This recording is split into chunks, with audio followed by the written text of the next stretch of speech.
Welcome to the Wednesday edition of the Bill Michaels Show. Glad to have you.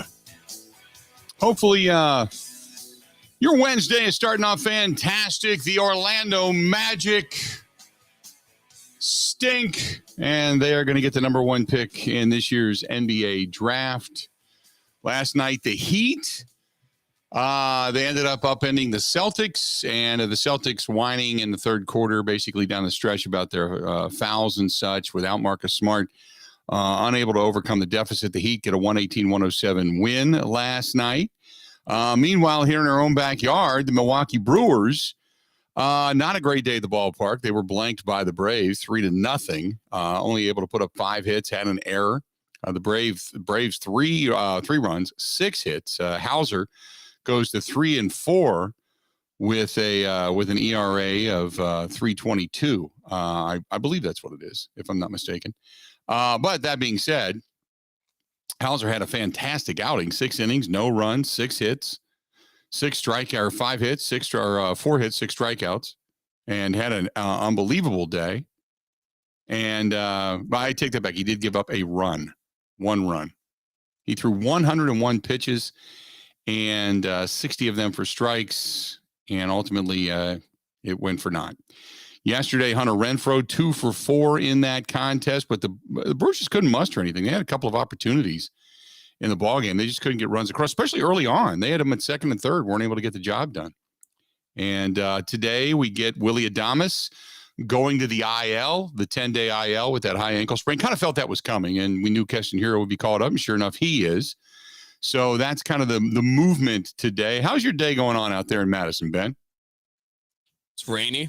It's a day. This is naturally one of the Ebo starts drinking at 9:30 in the morning days. So, really, it's been better. Oh, what yeah. Did they have their was it a beer Wednesday? Yeah. Oh, okay. That's every why. Wednesday. So the next segment is always interesting. Okay. 9:20. 9:20. Okay. You just hear it being belted from the next room, Was that from like the urinal down the hall? He's just getting past the beer Wednesday. I sat in though, and for the sake of content, I took a lot of heat, but it is what it is. So heat on what? Yeah, just in general. Just in general? I was gonna say for what? What heat were you taking today? There was just, it was my overall presence. Oh, okay. I made a couple of jokes that were spun back to talk about just being the size of some body parts. Oh, my goodness. Okay, well, no. Well, boy, I tell you what, you derailed the program early. I didn't realize that you guys had that kind of show that early in the morning, but I applaud you for your reach. There you go. So, hey, by the way, before we get going, I want to say thanks to the Rock River chapter, the Rock River Hog chapter out in Oconomowoc, Wisconsin, Wisconsin Harley-Davidson, all the riders and everybody that showed up last night. They gave me a chance to speak, and it was fantastic. We had a lot of fun, but more so than anything, I just wanted to say thanks for allowing us to kind of spread the word about the motorcycle ride coming up on Sunday, September 4th. And one of the reasons that we spoke was we need some volunteers.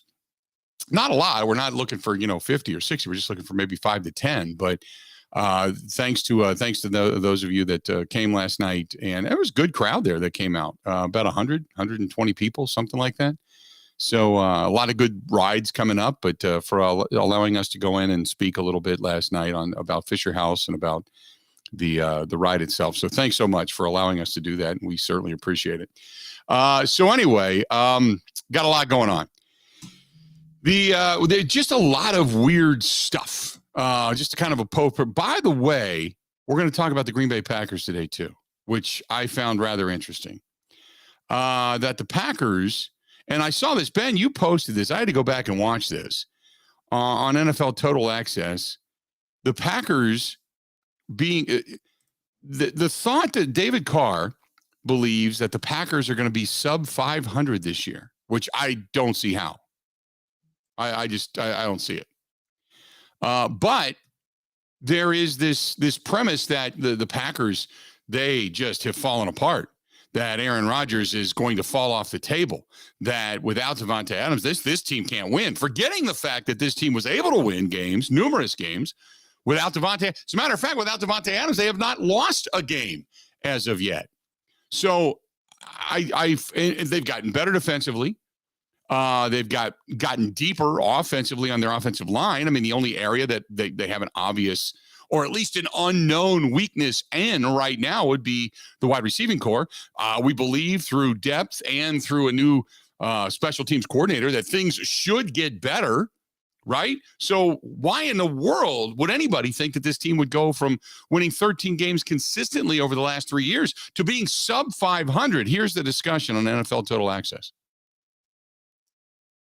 But I don't know. I mean, I look at it and I go, this is not a 13-win team. I said the other day, I'm like, and this might get me in trouble, but I said Green Bay doesn't win 8 games. Oh, my gosh. And I just said it on TV now. Why would that get you in trouble? I don't know. I don't know. I have a feeling Spend some time on Twitter. Yeah, no, join me. Aaron please. Nagler thinks they're going 17-0. Now you want to sit here and say they're not going to win 8 games? Show me where the matchup is for Green Bay. Like, it's always been Devontae Adams and then everyone else. Aaron Jones can get off and he can have his yards. I just don't know if I see that. Like, Aaron has historically, it's taken him a while, even with Devontae Adams. But they had 400 yards receiving. But Devontae his rookie year. But he already has a rapport with Alan Lazard.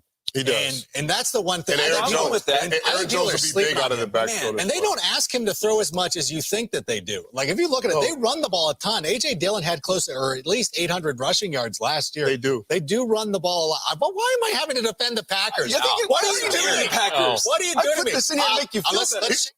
There you go. That's the argument about defending the Green Bay Packers, that the Packers could possibly be a sub 500 team. Now, it is far, far, far too early, as we all know in the process, to really get down to the nuts and bolts of what the actual season's going to be. And I went through the schedule the day it came out, and I said, look, I see a couple of losses here. I don't see a lot of losses, only for the fact that some of the bigger games are at home.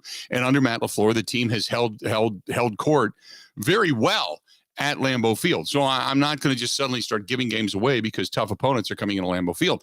And the opponents that they're facing on the road are what I would consider to be less than what the Green Bay Packers team is as a whole. So I see a couple of losses, probably going to be 2 or 3 that I don't see coming. So maybe they're 12-5, maybe they're 13-4, but sub 500. What are you smoking? What are you smoking? Not unless Aaron Rodgers ends up injured for a lengthy period of time.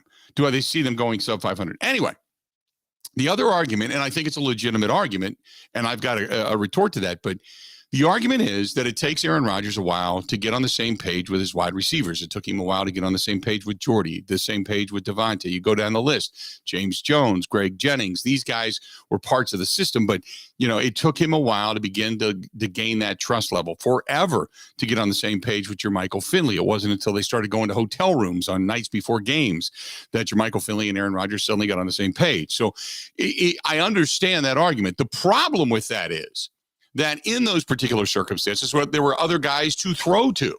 There were other wide receivers to trust.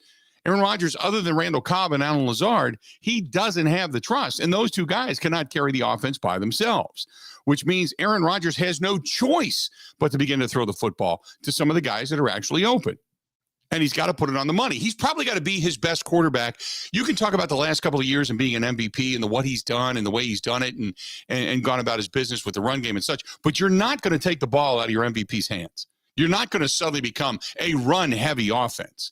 Plus, if your offensive line is banged up and still inconsistent, which we believe they're better pass blocking than they are run blocking, there's no way in hell you're suddenly becoming a running the football first team. So the only thing that I can say to this is, while I think they're crazy if they think that, in any way, shape, or form, the Green Bay Packers are going to be anywhere near 500. But the only thing that I can look at and say that is going to happen is going to have to be the play of Aaron Rodgers. He is probably going to have to be better this year, although statistically it's not going to show, but better this year than he has over the last couple of years because of the way he's got to guide the guys, the new guys specifically, around him and guys that he has not traditionally gone to. He's got to be better.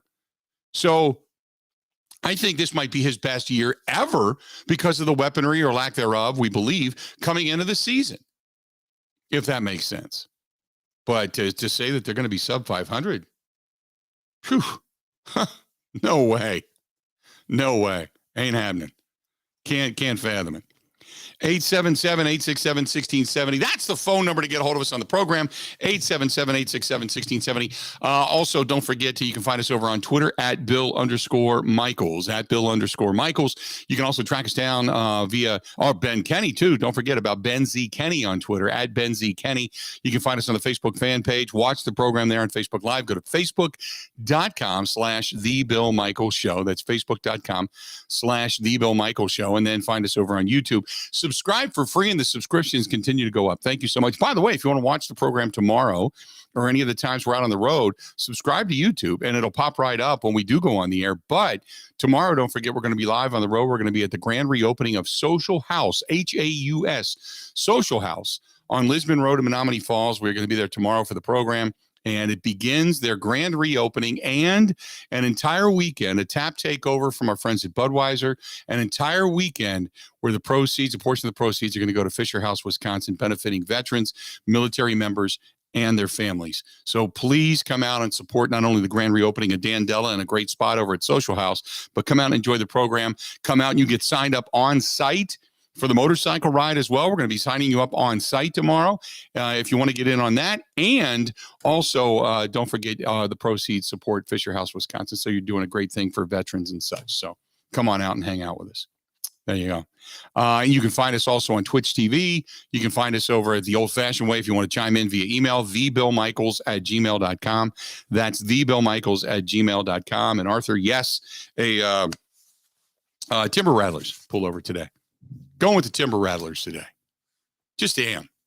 Liking it. 877-867-1670. 877-867-1670. This one's from Jack. Jack says, no way the Green Bay Packers go under 500. I think they're crazy.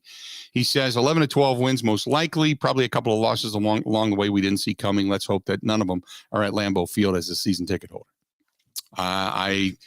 If they're going to take one loss at Lambeau Field, it's either going to be the Rams or the Cowboys. One of the two. One of those two games get them. But I don't think they have mass losses at Lambeau Field. The only way that would happen is if it's just mayhem when it comes to the offense and Rodgers and the inability to adapt to new and young receivers. That's the only way. I can't, at least as of right now. I mean, I haven't watched a snap of football in training camp. I haven't seen the new guys integrated into the system. I haven't seen Aaron Rodgers working with Christian Watson or Doubs or anybody else for that matter. I haven't seen what David Bakhtiari can or can't do on the football field. I don't have a paper in front of me telling me the medical chart of when Elton Jenkins is the when he's going to return. And I don't know when Robert Tonyan's going to be part of the mix and such, so I don't specifically know. But one thing I do know is on paper, the way this team looks in comparison to years past, this team's got at least 13 wins in them. That's it. I think if you're going to lean one side or the other, let's answer this question. If you're going to lean to one side or the other, what is more likely to happen? Let's do this. What is more likely to happen? The Packers have 10 wins or less, or the Packers win a Super Bowl? What is more likely to happen? 10 wins or less, or they win a Super Bowl? It's a hell of a poll question, I believe. How are we looking? Stay tuned. We got a lot more of the Bill Michaels Show coming up. This portion of the program brought to you by our friends at Bud Light. Bud Light is here to remind you, Wednesday Night Live, beginning next week, next Wednesday night. Thank God it's not tonight because it's cold, it's crappy, it sucks out. But next week, next Wednesday night, it's Wednesday Night Live. It's back at the Wisconsin State Fair Park. Rebel Grace takes the stage starting at 7. Gates open up at 6. Free parking for motorcycles, $5 for cars, free admission, food, everything. Go on out to Wednesday Night Live at the Wisconsin State Fair Park. It all begins next Wednesday night, all brought to you by our friends at Bud Light. Stay tuned. More of the Bill Michaels Show coming up next. Ready? This is the Bill Michaels Show on the Wisconsin Sports Zone Radio Network.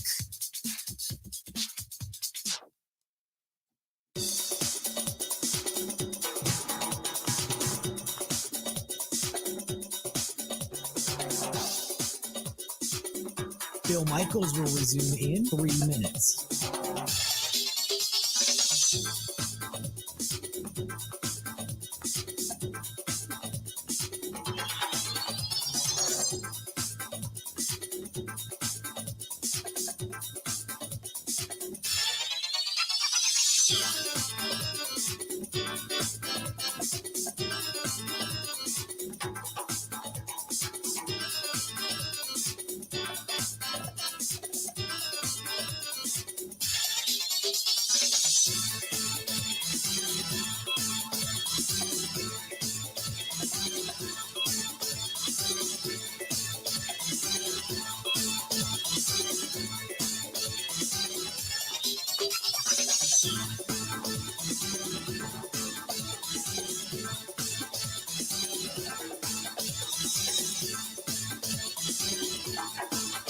Bill Michaels will resume in 2 minutes.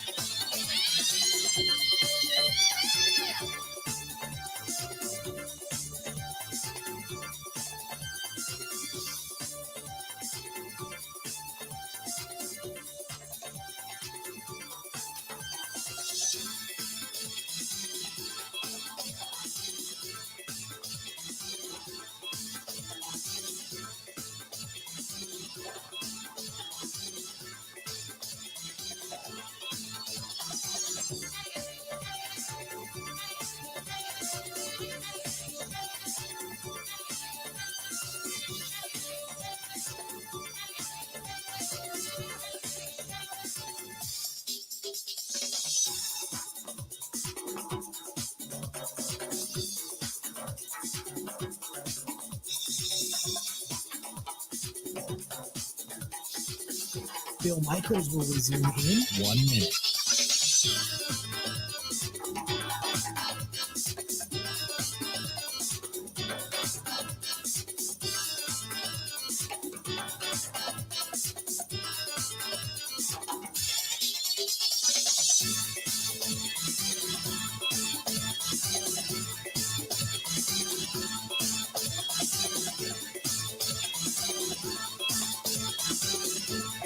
Bill Michaels will resume in 30 seconds.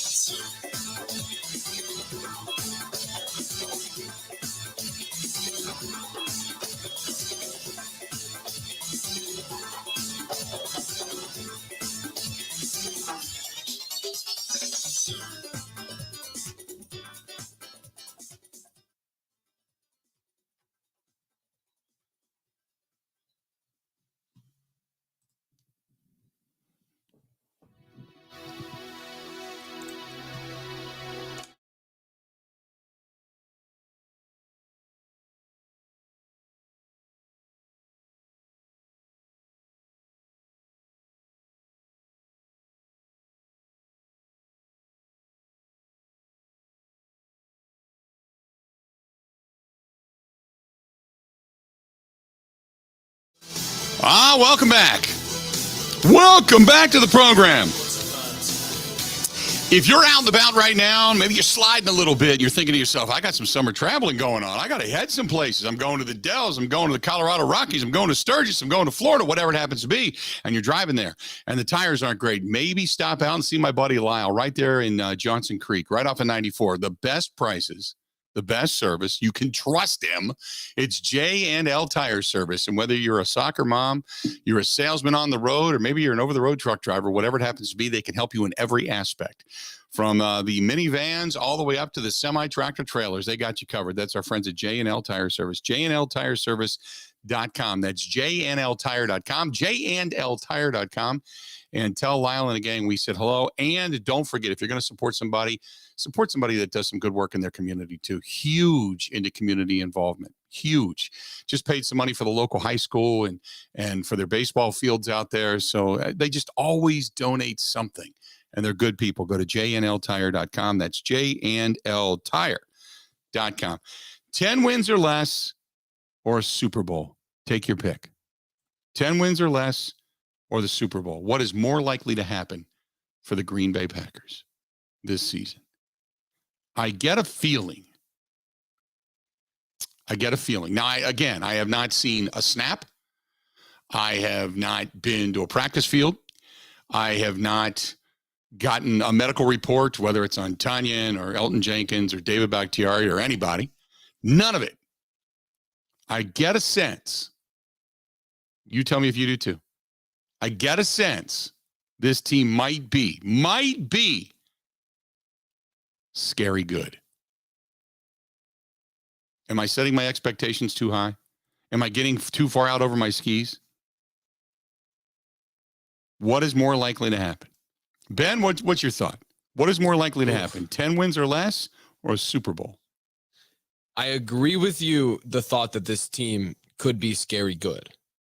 But I'm still in the middle. I think 10 wins or less is more likely. And I was trying to pull up the Vegas odds of what they think of the two compared. Packers Super Bowl price right now is plus 1,200. They're fourth behind the Bills, Buccaneers, and Chiefs. Mm-hmm. Their season win total is 11.5. which is, I guess, closer to 10. I'm going to say 10 or less, just because I feel like even if they are a really good team, stuff could go wrong and they could still get in the playoffs and then make a run if they're, say, 10-7. And the Super Bowl, I mean, we've seen it. Once they get to the playoffs, it's a tough road. Mm-hmm. That's not a very scientific answer, but right. I'm in the middle. I think it could go. I could see either happening.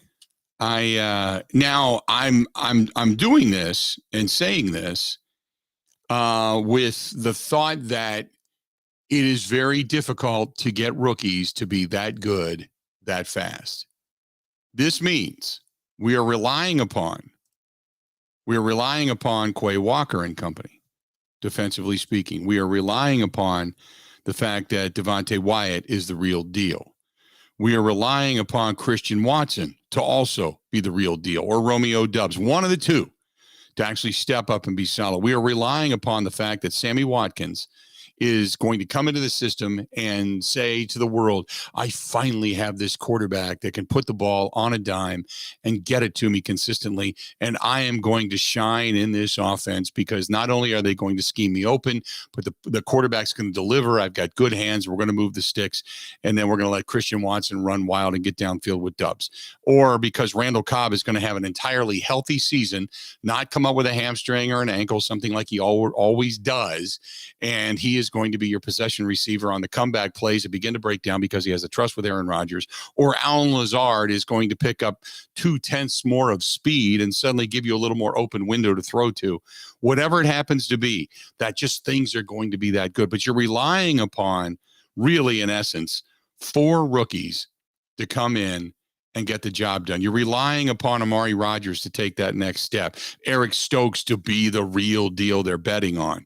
That Rasul Douglas is going to pick up where he left off and not, have some of those numbers decline in his second year with the Green Bay Packers. That Jair comes back and he's just as tenacious, just as fast, just as strong, has that defensibility after getting paid, that tenacity to be one of the best secondaries in football. That's what we're relying upon. That's what we're relying upon.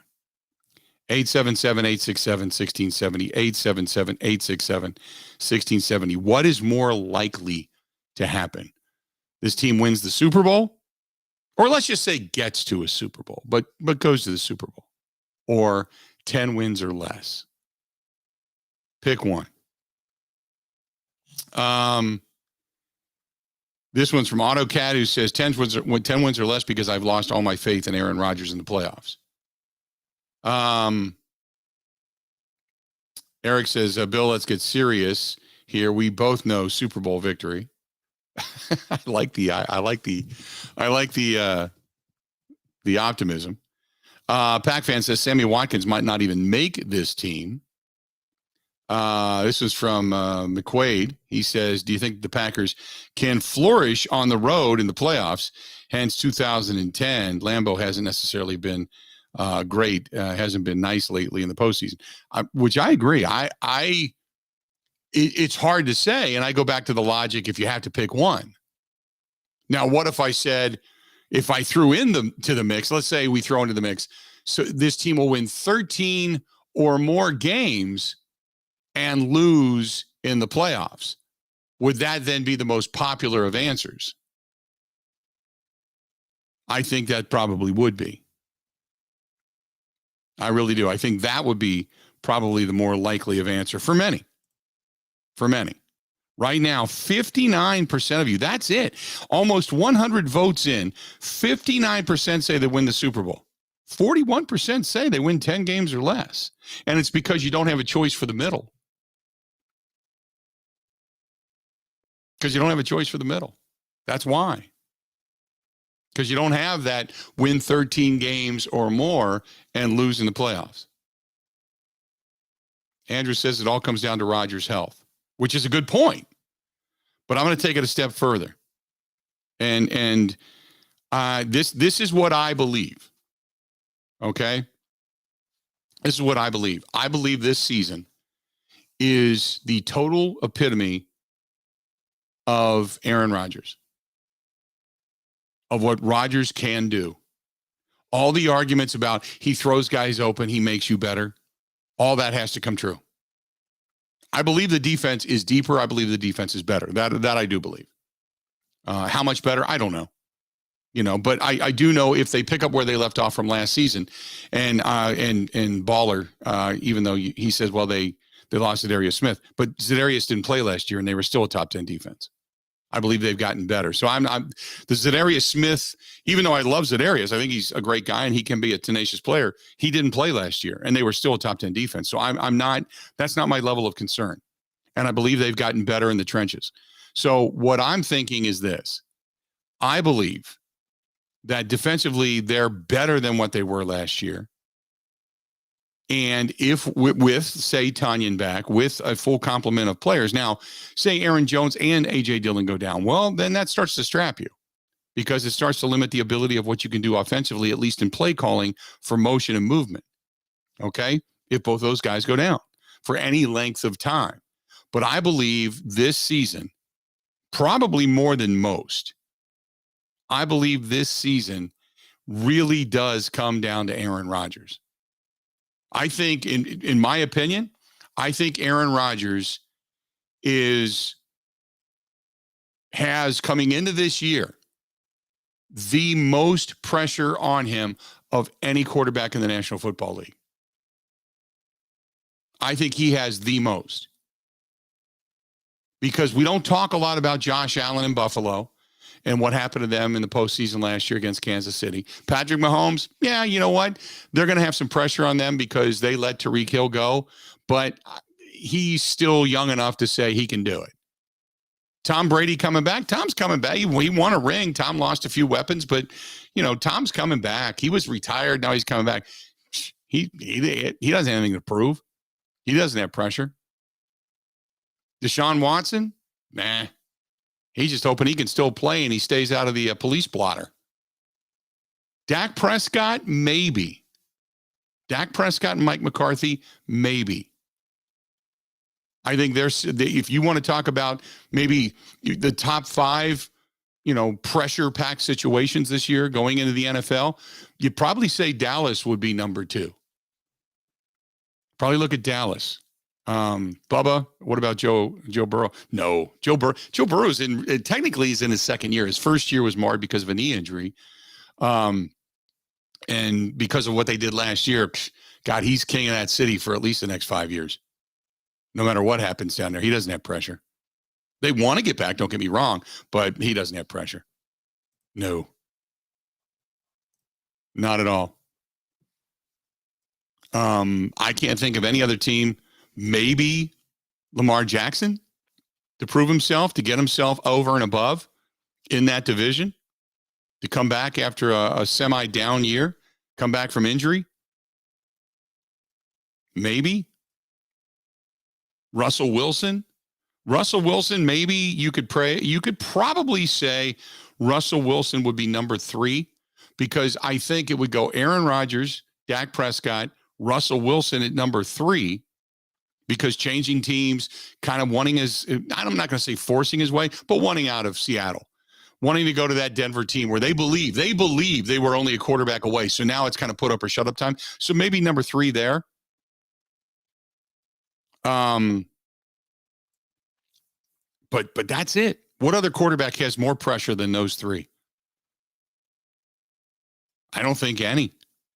Kyler Murray maybe at number 4 because of all his belly aching and whining about how great he is and the contract he deserves and the money he should be getting and all the petulant crap that he put that organization through. Maybe he's sitting at number 4. Derek Carr, could we say Derek Carr out in the AFC West would be number 5 because he got the guy he wanted? They've kind of gone for it out there. Would you go number 5 there? But if you go with the number 1 quarterback in the National Football League with absolutely positively the most pressure on them, 1, knowing the career is coming to an end.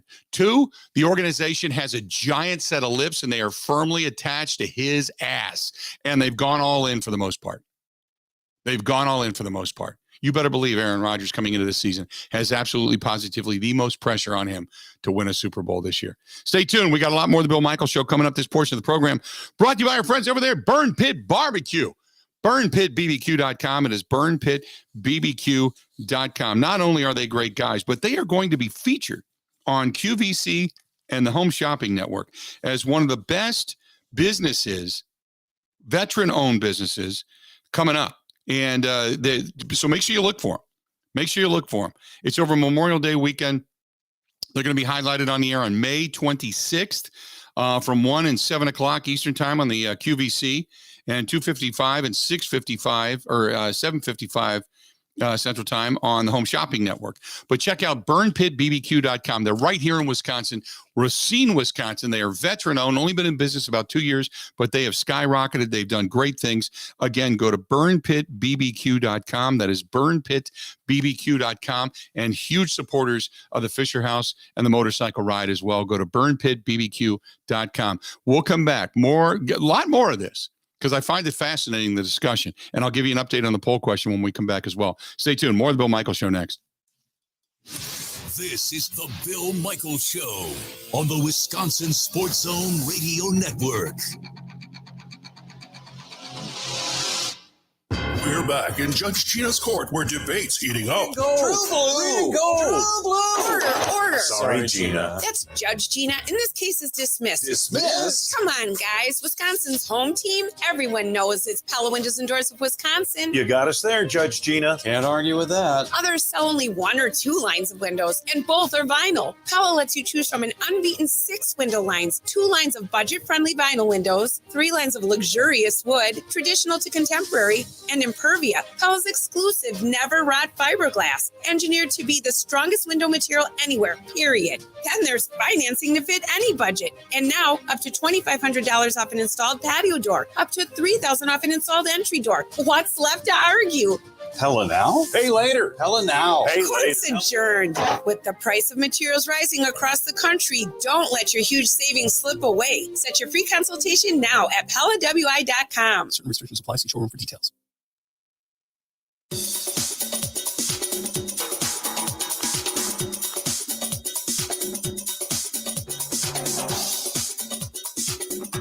Bill Michaels will resume in 5 minutes.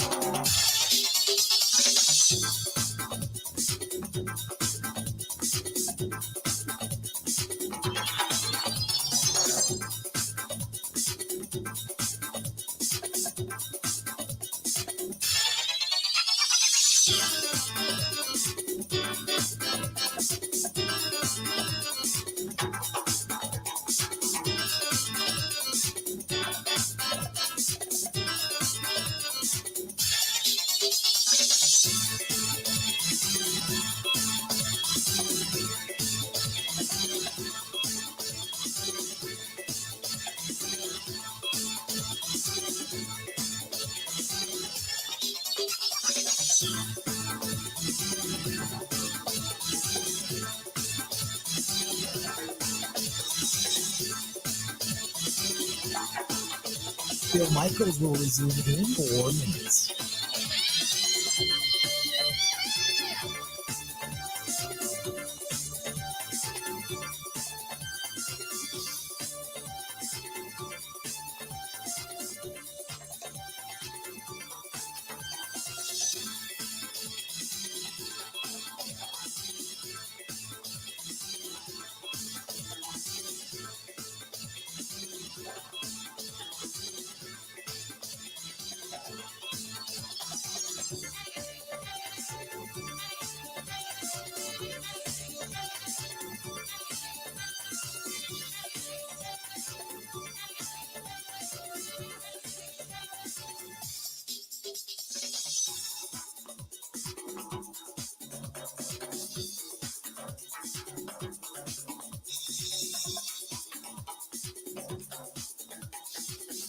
Bill Michaels will resume in 3 minutes.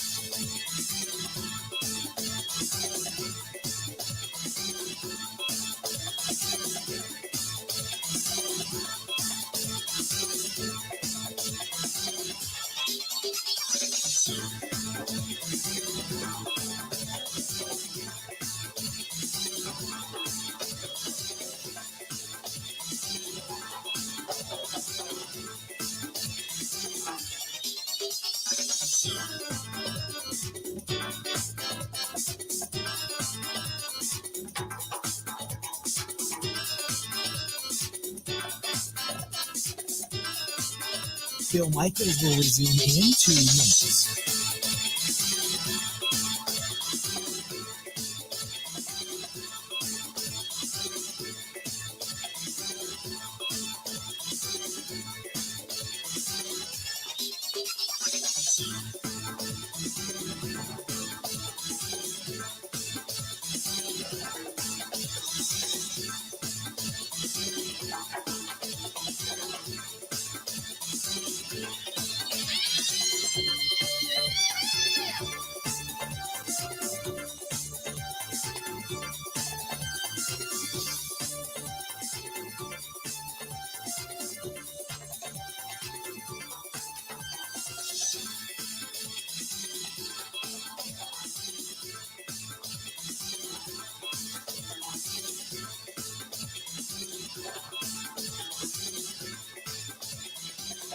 Bill Michaels will resume in 1 minute.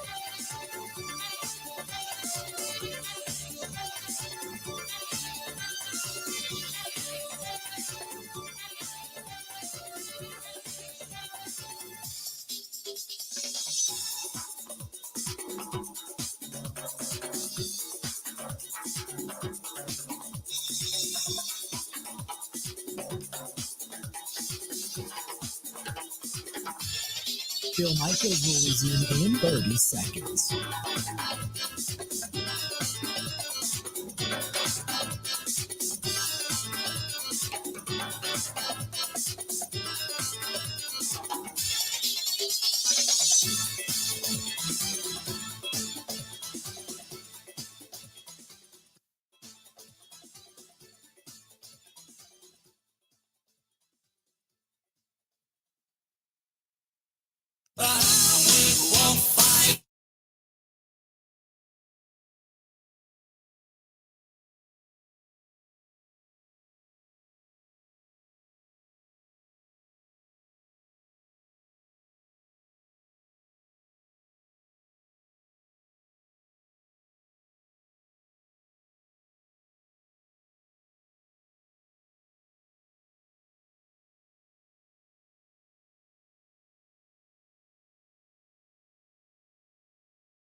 To win the North. Colin Cowherd's crazy. I hope Colin Cowherd comes out and apologizes to all NFL fans before it's all said and done. Look, I new coaching staff. Yeah, you're going to get a shot of adrenaline. Things are going to be different. There's going to be a better focus going into camp. You're not going to be listening to Zimmer and the whining and the hard ass tactics and the changing of the guard when it comes to, offensive coordinators because they can't get along with the head coach and such. And I understand all of that. And they still have good weapons. Still have Dalvin Cook. You still have, solid guys on the outside. I mean, I'm not knocking them in any way, shape, or form there. It's a hell of a team. I agree. But when it comes to, and we can't forget, Justin Jefferson, obviously, Adam Thielen and such, and good weaponry there. But I don't think they got dramatically better. They did pick up that safety Lewis Cine, which was a good, solid pick. They picked up a corner, and Andrew Booth Jr., they picked him up, and I believe they're better in that department. They got themselves a defensive end in the draft, in the latter portion of the draft, Asamoah. They picked him up at the inside linebacking position to back up, say, Eric Kendricks or Jordan Hicks if they need. So I think they're better, but they're still not. They're still not the same level as what the Green Bay Packers are. That's it. Cowherd picking them to be the top dog in the NFC North, Minnesota. I don't think so. Don't think so. It probably helps the Packers' chances he did, but. Right. Or just throwing down inspiration. But as far as the quarterback with the most pressure on them, Pac-Fan brought up Tua. Tua has pressure because there's no more excuses for Tua. They went out and did everything they could to bolster that team. I agree with you, but, and let me say this, I'm not downplaying that, because if you had to put Tua on the list, I'd probably put him at like 6. Derek Carr, certainly. He's top 5, because you got Aaron Rodgers is number 1, hands down. Dak Prescott, number 2. Maybe you could probably go Russell Wilson, changing teams, and they believe in Denver that they're ready to run. Probably number 3, Derek Carr, number 4, Lamar Jackson, coming off of the injury last year and what they feel they need to do in the AFC North. Probably number 5. If you're going to then say 6, 5A, 5B, you got to throw 2 in there, I would agree. Because they went out and got Tyreek Hill. They picked him up. They've already got Cedric Wilson. They've got Jalen Waddle, their first-round draft choice last year. They picked up another Azukanma, I think is how you pronounce his name. They picked him up. I don't know what round he got picked up in. But offensively speaking, that's a solid team. They still have Sony Michel. They still have Chase Edmonds running the football down there. So Tua, the decent offensive line. Tua's got weapons now. He can't complain that he doesn't have the weapons, doesn't have anybody to throw to. So, yes. But, and the reason I would say I would not include Tua in that top 5, the profile of Tua is nowhere near as high as the other quarterbacks that we mentioned. And I can throw Kyler Murray in there. Kyler Murray made a big stink in the offseason about his contract, about not wanting to play in Arizona. At one point he wanted out, then he wanted to stay. Then he was mad that they said, hey, you're acting like a baby, which, some of his mature antics he was. People were criticizing him, saying, look, you haven't earned anything yet. You haven't done anything. You've had half seasons. You've played well, and then you falter. You had a great first 7 games of the season were fantastic. You got banged up. When you came back, you weren't anywhere nearly as good as what you were. You don't deserve anything until you prove it consistently, and he hasn't done that yet. So I think he's got a lot of pressure on him just because his mouth kind of outrode his ass, so to speak, and he needs to prove it this year. So there's probably, if you want to throw him into the mix, I'd throw him into the mix. But to me, hands down, the quarterback that has been the most outspoken, that has been the most watched, that has been the most controversial, and this is just barely over a year's worth of controversy and profile and spotlight, has been none other than Aaron Rodgers. And then, with the time that he wanted to take to come back, and when he was sitting around doing the Poncha cleanse and feeling good and talking about everything he had going on, so I'd made up his mind. In the meantime, Davante Adams continues to wait, and they couldn't make a move for Davante because they couldn't make a move for Aaron Rodgers, and they didn't know what was going on. And while he didn't take all the money, even though he still ended up being the contract that we said it was going to be when we took so much heat, 3 years, $50 million a year. Duh. Although he didn't take all the money and made it cap friendly this season and next, I think the fact that it just got to be, it grinded on Davante. He wanted out. Aaron had said, other players want to come here and play with me. And the minute he said that, suddenly you lost 3 wide receivers. You lost MVS. You lost Equanimeous St. Brown. You lost Davante Adams. Sammy Watkins wanted to come here, but Sammy Watkins also needed a job. So And the Packers were in desperate need of a veteran wideout, so it was kind of a match made in heaven at that point, so to speak, for timing of it all. But I think hands down, the guy with the most pressure on him this season, most pressure by far, Aaron Rodgers. Aaron Rodgers and this team to go far.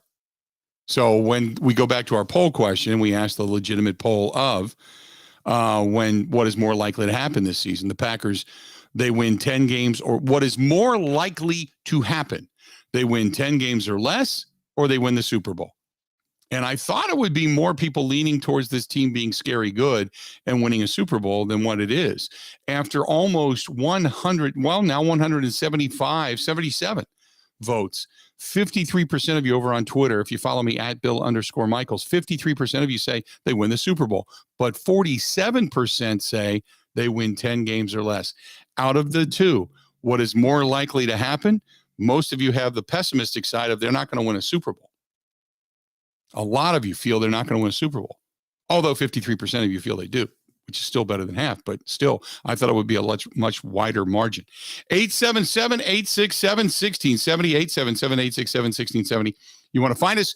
Do it. We'd love to have you, as always. Hey, coming up, a reminder that on Sunday, September 4th, we ride for the Fisher House for military veterans, for military members, their families. We can't do it without you. We need volunteers. If you want to email me, we'd love to have you volunteer if you don't ride. If you do ride, please join us. Please go and sign up right now over in the Bud Light live stream. You can use the QR code and scan it right to your phone, and it takes you right to the registration page. The flyers are going to be out. The posters are going to be out. Any one of the bars in Lake Country, Wisconsin Harley-Davidson, some of our participating locations are all going to have these flyers Wednesday Night Live.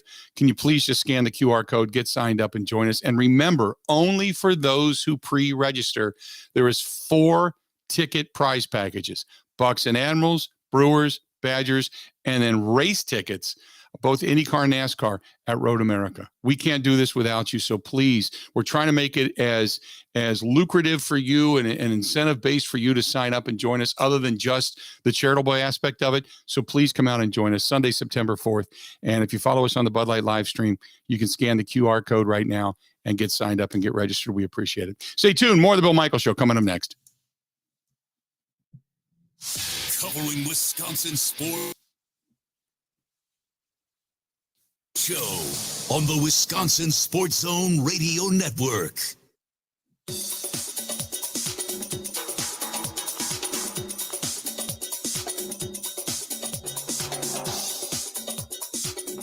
Bill Michaels will resume in 3 minutes.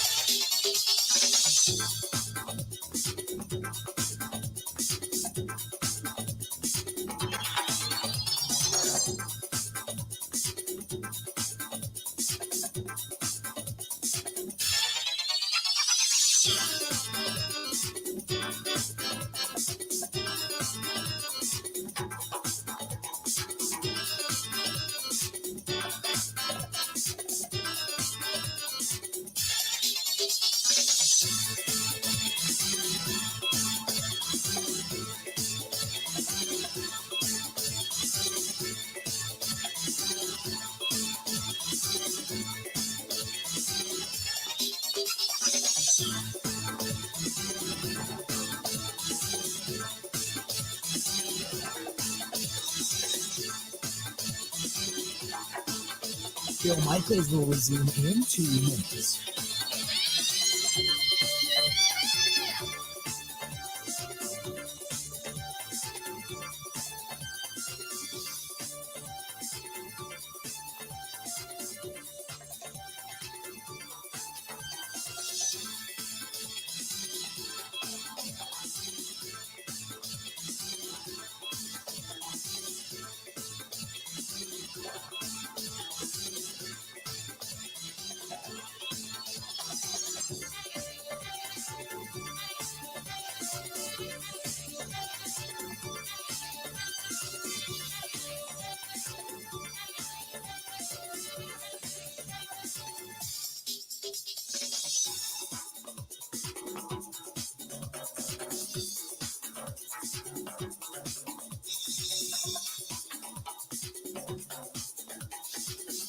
Bill Michaels will resume in 1 minute. Bill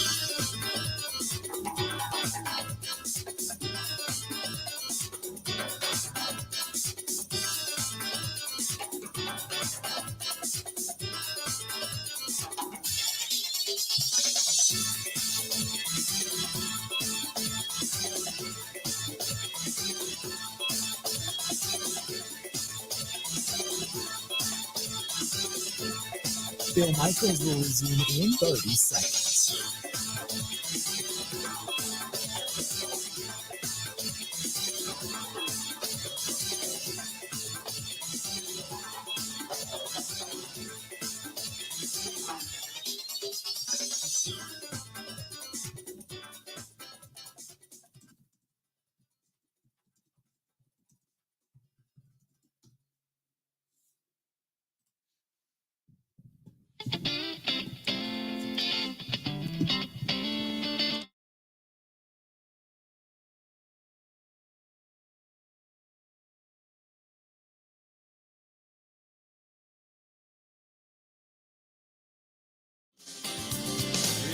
When it comes to our motorcycle ride for the veterans, we can't say thanks enough to our friends at Potawatomi Bingo Casino or Potawatomi Hotel Casino, because they stepped up this year and they're going to provide dealers to deal the poker hand at the end of this thing, which is really cool. And they wanted to be a part of it and support veterans. So thanks to Potawatomi Hotel Casino.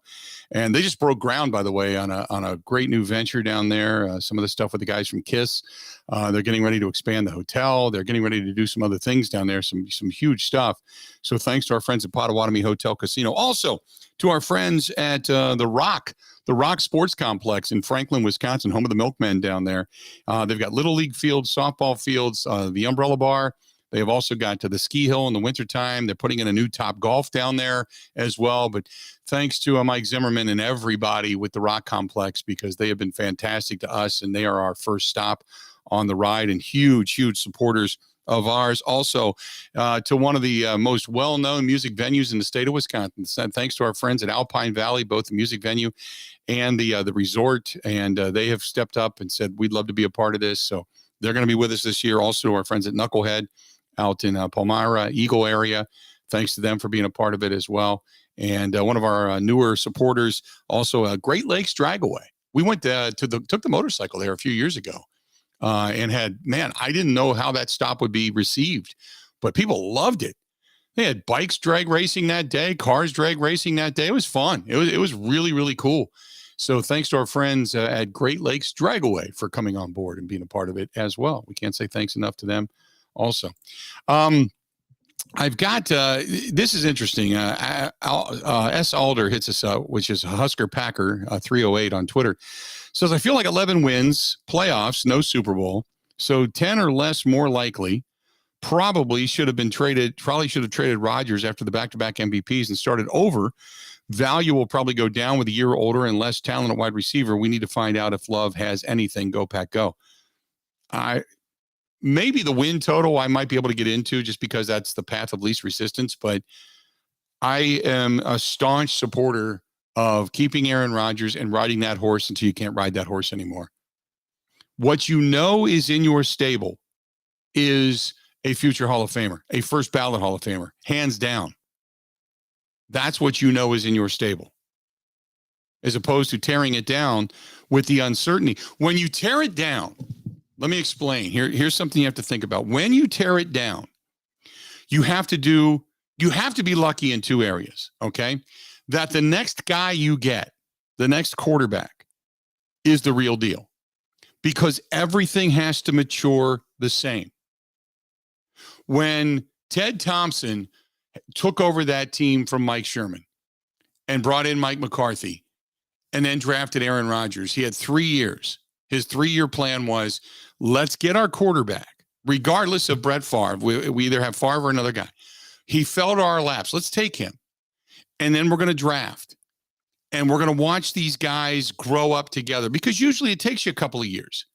So you get these guys and you begin to watch them mature. So when they all begin to peak, they all peak at the right time. See, when Chicago did the Khalil Mack deal, okay, and they started making trades and bolstering that defense was really good. The problem was they had a craptastic quarterback to lead them. And they forgot that, oh, yeah, by the way, you need a decent offensive line. They had some weapons, but they had nobody to protect the quarterback, and they didn't have a quarterback. So while your defense matured and got really, really good, everything else was faltering off. So then as suddenly you pick up Justin Fields and the offense is going to start getting better, now your defense is on the decline and it's on its way down because it's aging. So you got to get everything to peak at the right time. So if you're going to do that and say you want to move on and take Jordan Love, well, the Jordan Love's got 2 to 3 years to peak, which means everything you've done now, the young guys, yeah, that's great, but you're not bringing in the veterans. You're not keeping the veterans around because there's no sense, because they're not going to be peaking. They're going to be looking for another contract elsewhere by the time you would assume Jordan Love is going to get good. What you need to do is to get everything to peak at the right time, and there's an art to that. So if you were going to ditch Aaron Rodgers for Jordan Love, first of all, Jordan Love's not taking you to a Super Bowl. I'm just telling you that right now. He's not. So you would have to find a quarterback in this draft and move on, or trade for a young quarterback. Well, that wasn't going to happen. You ride that horse until you can't ride that horse anymore. That's what you do. 1 hour down. You got more to go. Will Salmon's going to join us coming up here in about 20 minutes. Stay tuned for that. And Frankie Bag of Donuts Winters is going to be here about 1 hour from now. Stay tuned. We got a lot more of the Bill Michaels Show. It's all coming up next.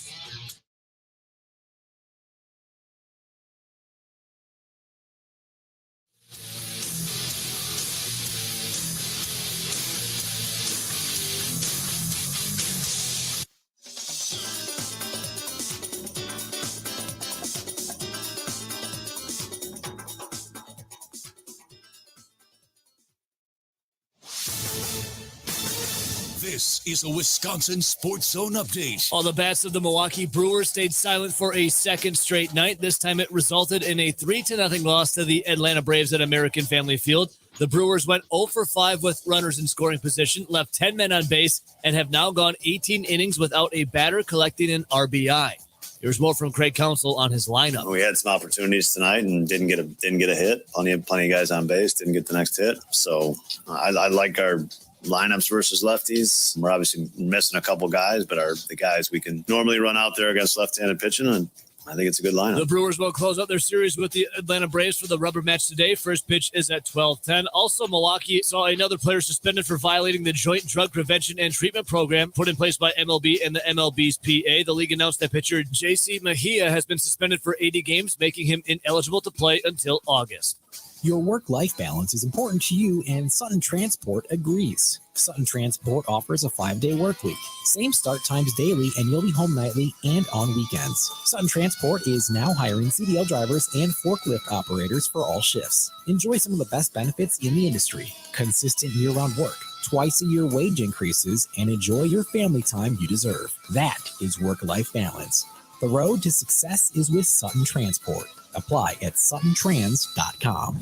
Packers' new offensive coordinator Adam Stenavich met with the media yesterday, talking about what his offense will look like in 2022. Speed and physicality. I think that's the biggest thing. You want to see physicality up front. You want to see guys coming across the ball.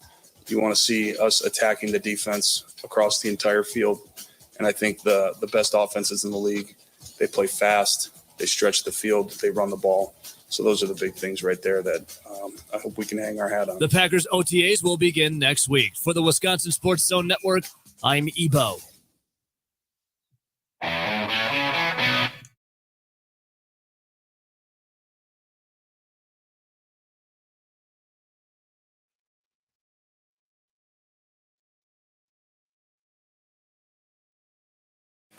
Hour number 2 of the Bill Michaels Show after a flyby. Hour number 1 of the Bill Michaels Show. Glad you're with us. 877-867-1670, 877-867-1670. If you want to find us, please feel free to go ahead and do so. Again, 877-867-1670. We were sitting here talking about, who has more pressure on them, the likelihood of the Green Bay Packers getting 10 wins or less this season or winning it all.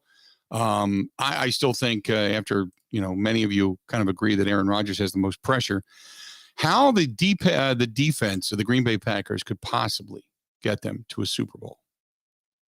Doug Farrar on the touchdown wire of USA Today says the Packers made Jair Alexander one of the highest paid cornerbacks with a 4-year, $84 million contract, $30 million of it guaranteed. He missed the last 3 months of 2021 with that shoulder injury. The Packers doubled down on their defensive intentions in the first round with a 22nd overall pick acquired from the Raiders in the Davante Adams deal, plus another draft choice. They finally went and got that wide receiver from North Dakota State's Christian Watson in the second round. This is Brian Gutekunst saying that I would say the expectations we have for our whole football team, but specifically our defense, really high coming into this upcoming season. The thing is, the Packers defense still more vulnerable than the organization would have liked. Green Bay ranked 22nd in Football Outsiders defensive metric, 16th against the pass, 28th against the run. Moreover, the Packers had more defensive issues as the season went on. They dropped from 15th to 25 overall from week 10 through the end of the regular season, 12th to 18th against the pass, and 24th to 28th against the run. Green Bay prevented the San Francisco 49ers from scoring an offensive touchdown in the divisional round in what turned out to be a special teams debacle. If all the pieces come together, it might be the defense and not Aaron Rodgers and his remaining targets that could end up leading the Packers to their 6th Super Bowl and perhaps their 5th Lombardi trophy. And there you go. And it goes on from there about how things can get better. Statistically, he's right. The defense started off pretty good and then faltered as the season went on. Their numbers went down, but stepped up and played extremely well in the game against San Francisco. Unfortunately, it was the failure of 2 other areas, the offense and special teams, that cost them that game ultimately. But I believe now, whether or not this defense gets to top 5, I mean, this is from Jason. Jason says, I believe this is going to be a top 5, top 3 defense this season. I think they're going to put pressure on the quarterback, be able to stop the run. And now we have the secondary to be able to shut down other opponents' wide receivers. Top 5, top 3, I don't know. Top 10? Yeah, of course. And maybe in scoring, I'll take that. Just, if you're a top 5, top 10 defense in scoring, yeah, I'll take it. But I think 2 areas this team needs to be highly regarded in. I think, one, they're going to need to get more turnovers this year. And even though they did a decent job last year, I think they need to get more. And then number 2, obviously, is scoring defense. 19 points per game or less is probably going to get you there. Maybe 17 might be a better margin. And if you get to that point, I think this offense consistently is going to be able to put up enough points to win you a lot of football games and should get better as the season goes on. But this team is going to need right around between 17 and 19 points per game at most, defensively speaking, with turnovers to give the offense more opportunities to score for this team to be successful. I think Rashawn Gary is going to take yet another step forward. I like it. I believe that when you look at this defense, I feel that with him and Preston Smith, obviously the depth that they've added, bringing back Devondre Campbell, him feeling good in this system in year 2, the defensive depth up front in the trenches to help out Kenny Clark that they've picked up. I think there's a lot here to nosh on to say this team will get better. I don't think that, barring mass injury, I don't think the team's getting worse. Put it that way. I think they're getting better and might be exponentially better. But again, as good as they look on paper, the expectations are high. But I'm not. You can't look at the rookies and say these 4 guys have to perform. You got to have breakout seasons because it's very difficult to do. It's difficult to get one guy to have a really good, breakout season as a rookie. It's difficult to get 3 to do it. So maybe if you look at it and say, okay, who has the most pressure on them to come in as a rookie and really perform extremely well and admirably, it's probably Christian Watson. Defensively speaking, you're good. You're not great anyway. You don't have to have Devontae Wyatt be the man. You picked up Jerron Reed. You've got a good rotation. Quay Walker, you'd like to really kind of morph into that linebacking position. But if he doesn't, you still have Devondre Campbell and Chris Barnes. You're okay there. Walker can sit back and learn and get better in year 2. Hopefully those guys contribute. Yes, but do they have to be stellar and starters right away, right in the here and the now? Don't have to be. Don't have to be. You'd like them to be, but they don't have to be. The guy that you need to be good is one of the 2, either Romeo Doubs or Christian Watson. One of those 2 guys have to be real. Have to be real. Have to. 877-867-1670. 877-867-1670. Thomas says top 5 defense all day long, better special teams. I predict at least 3 rookies playing a big role. Adam says, I completely agree with you on your list of quarterbacks with pressure on them. I would also add Daniel Jones to the list because the Giants declined his 5th-year option. Well, put it this way. They declined it. He's got pressure on himself. But when it comes to actual winning, no.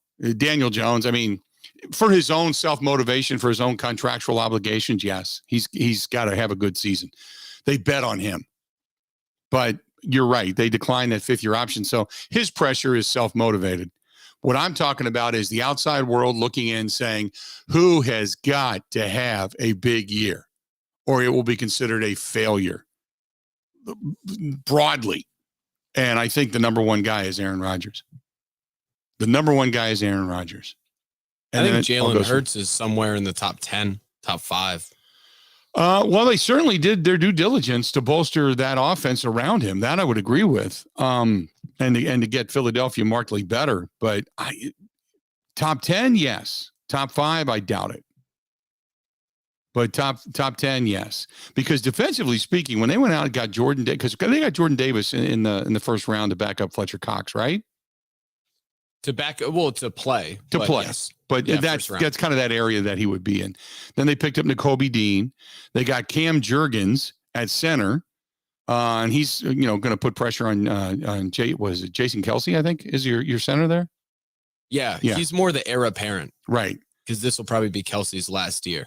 But they're a decent team. Devonta Smith, they've got on one side. A.J. Brown, they've got on the other. Picked up James Bradbury today. Yeah, you're right. So, yeah, Jalen Hurts, certainly. And Jalen Hurts, he kind of looked good in spurts. But I agree with you. As a young guy, being a second-round draft choice going back a couple of years now, yeah, no, I would agree. He's got some pressure on him. And he's got pressure on him, just for the fact that he, going into year 3, he wants to look at as we start to see some of these young quarterbacks get those contract extensions coming in year 3 rather than in year 4, he's probably looking over the financial aspect of this saying, if I have a big year, this is going to be a financial windfall for me, maybe going into the next season. So that I would agree with. But when it comes to the overall eyes of the world on the NFL, and the deals that have gone down and the trades that have been made and who has to have a big, you could even throw, because many people seem to think that they got a lot better. You could even throw Jameis Winston into the mix, right? Picking up Chris Olave. Then they went out and got the left tackle, Trevor Penning, to anchor that offensive front. They really went after some defensive players. They tried, because they didn't have a ton of draft choices. They had Alontae Taylor, the corner, who they picked up in the 2nd round. They had a 5th and a 6th round pick, but they traded away guys to move up. So to try to bolster that offense, you could even say Jameis Winston, having Michael Thomas, having Chris Olave, having Jarvis Landry, who they went out and picked up, they're kind of going for it too.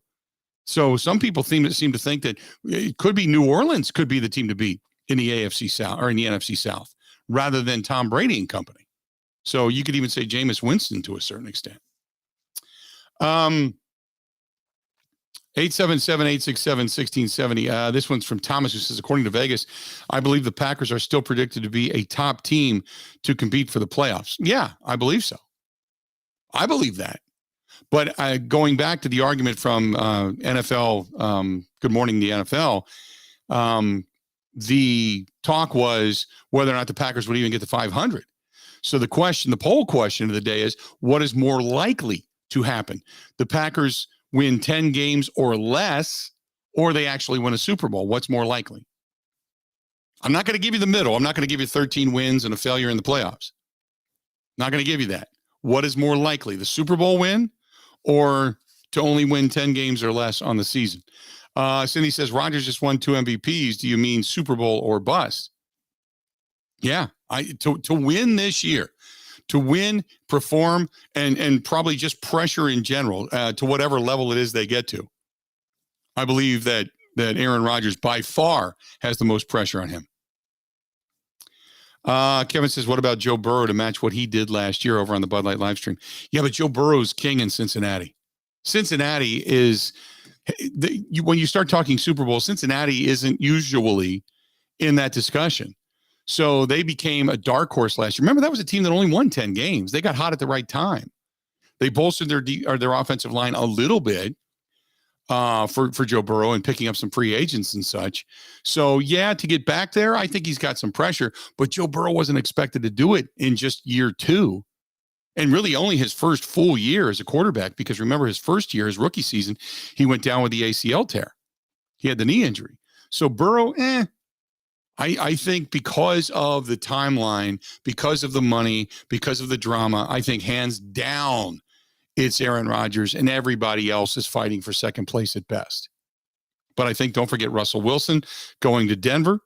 I think what Dak Prescott and the season, the way their season ended with that stupid, goofy spike and time running out and bad clock management and all the talk about Mike McCarthy being a lame duck coach this year. I think Dak Prescott has a ton of pressure on him. I think, as I mentioned, Russell Wilson going to Denver, Kyler Murray and the fit that he threw out in Arizona.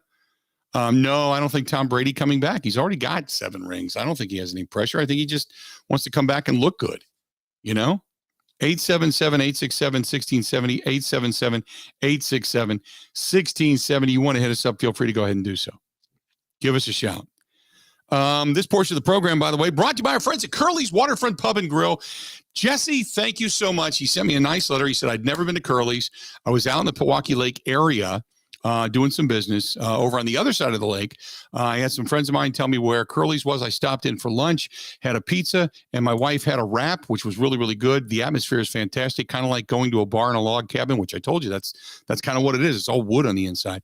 He said, but we had a chance to sit outside on the deck, watch the boaters go by. It was just a very peaceful, relaxing day. Great hospitality. Thanks for the heads up at Curly's Waterfront Pub and Grill. Jesse, thank you so much for the email. I appreciated it. I love it when you take my advice. You go to these places, you say hi to these wonderful people, and you have a great experience. Thank you so much. That's our friends at Curly's Waterfront Pub and Grill. Stay tuned. We're going to talk some more. Will Salmon is going to be joining us coming up next on the Bill Michaels Show. Covering Wisconsin sports like a blanket. This is the Bill Michaels Show on the Wisconsin Sports Zone Radio Network.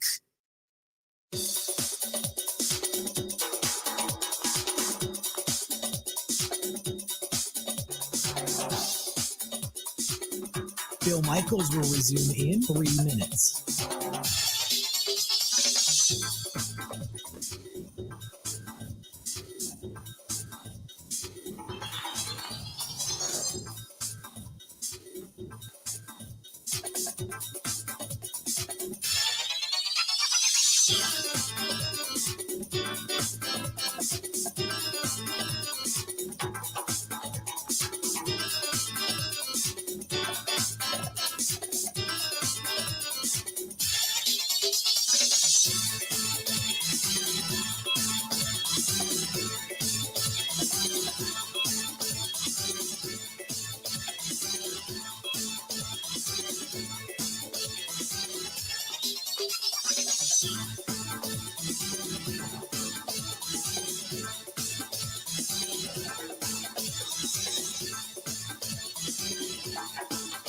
Bill Michaels will resume in 2 minutes.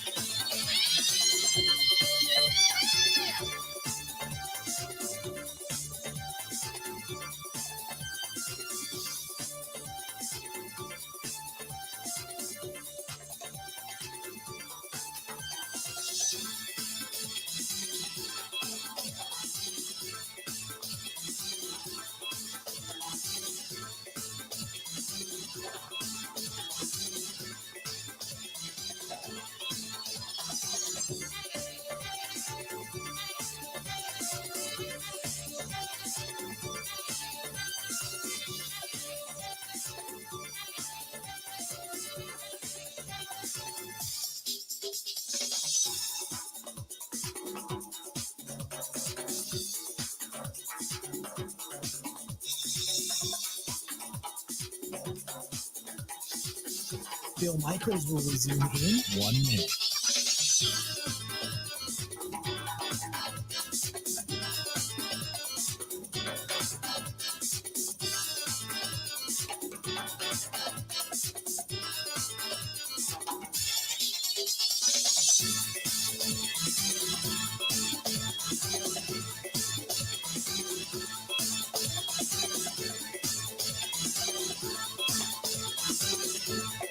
Bill Michaels will resume in 30 seconds.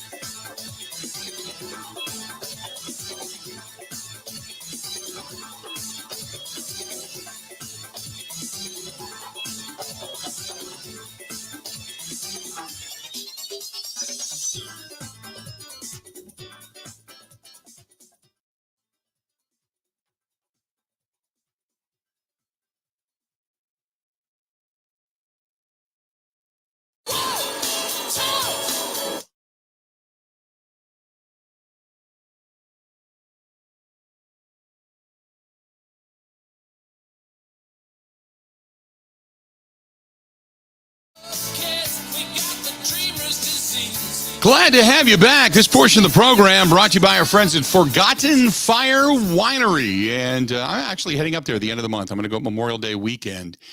And finally made some time, cleared some schedule, and going to head up. Kristen and I are going to head up there, spend a weekend at in Pembine at Four Seasons Island Resort. I called Barb yesterday, and it was funny. I called him. I said, I want the Bill Michaels special. And no clue as to who was calling when I called up. And I just said, I want the Bill Michaels special. And said, well, we'll give you a dinner in the Diamond Room, and we appreciate you coming by, and, yada, yada. And I'm like, can I have the name for the reservations? This is Bill Michaels. Oh, okay. So we got the special, whatever that happens to be, the dinner in the Diamond Room, which was fantastic. But then going to head over to Forgotten Fire Winery. That is Wisconsin wine made by Wisconsin people. They call it fun in a bottle. Look for it in your grocery stores, your fine wines and liquor stores as well. That is Forgotten Fire Winery. Again, Forgotten Fire Winery. Go to ForgottenFireWinery.com, whether it's for an event. And coming up that weekend, they're going to have music in the tasting room as well, and outdoors. So I'm really looking forward to it. From noon to 4, we're going to go up and catch a winery tour, a tasting, get some music, enjoy ourselves, head back over to Pembine and Four Seasons Island Resort. I'm looking forward to the weekend. I can't wait. Both places, fantastic. Go to Four Seasons Island Resort, thefourseasonswisconsin.com. Get a hold of our girl Barb, B-A-R-B. Email her, call her, get a hold of her and tell her you want the Bill Michaels special. And then we're going to head over to Forgotten Fire Winery. It's going to be a great weekend. So give them a shout. Let's do this. Let's bring in our guy, Will Salmon. We're going to switch gears from Packers to Brewers.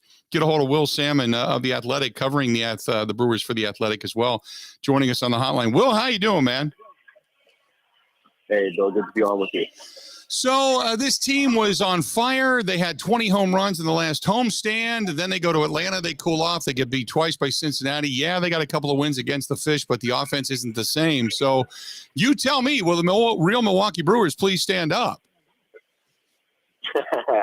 Yeah, they've seen some better pitching, so sometimes that's how it goes. I think that this is a team that we all know that they're going to be built this year on pitching and defense. We've heard that a ton. But as far as the lineup goes, and kind of what's real, what isn't, I don't think that they're a team that's going to hit 20 home runs in a week or whatever it was that time, which, shocker, right, to everybody listening. But I also don't think that they're going to be that bad like we've seen the past couple of days where they score one run in sort of 18 innings, 17 innings, something like that, whatever it is. If you look at their lineup 1 through 9, they should be able to give, a pretty competent at-bat each time.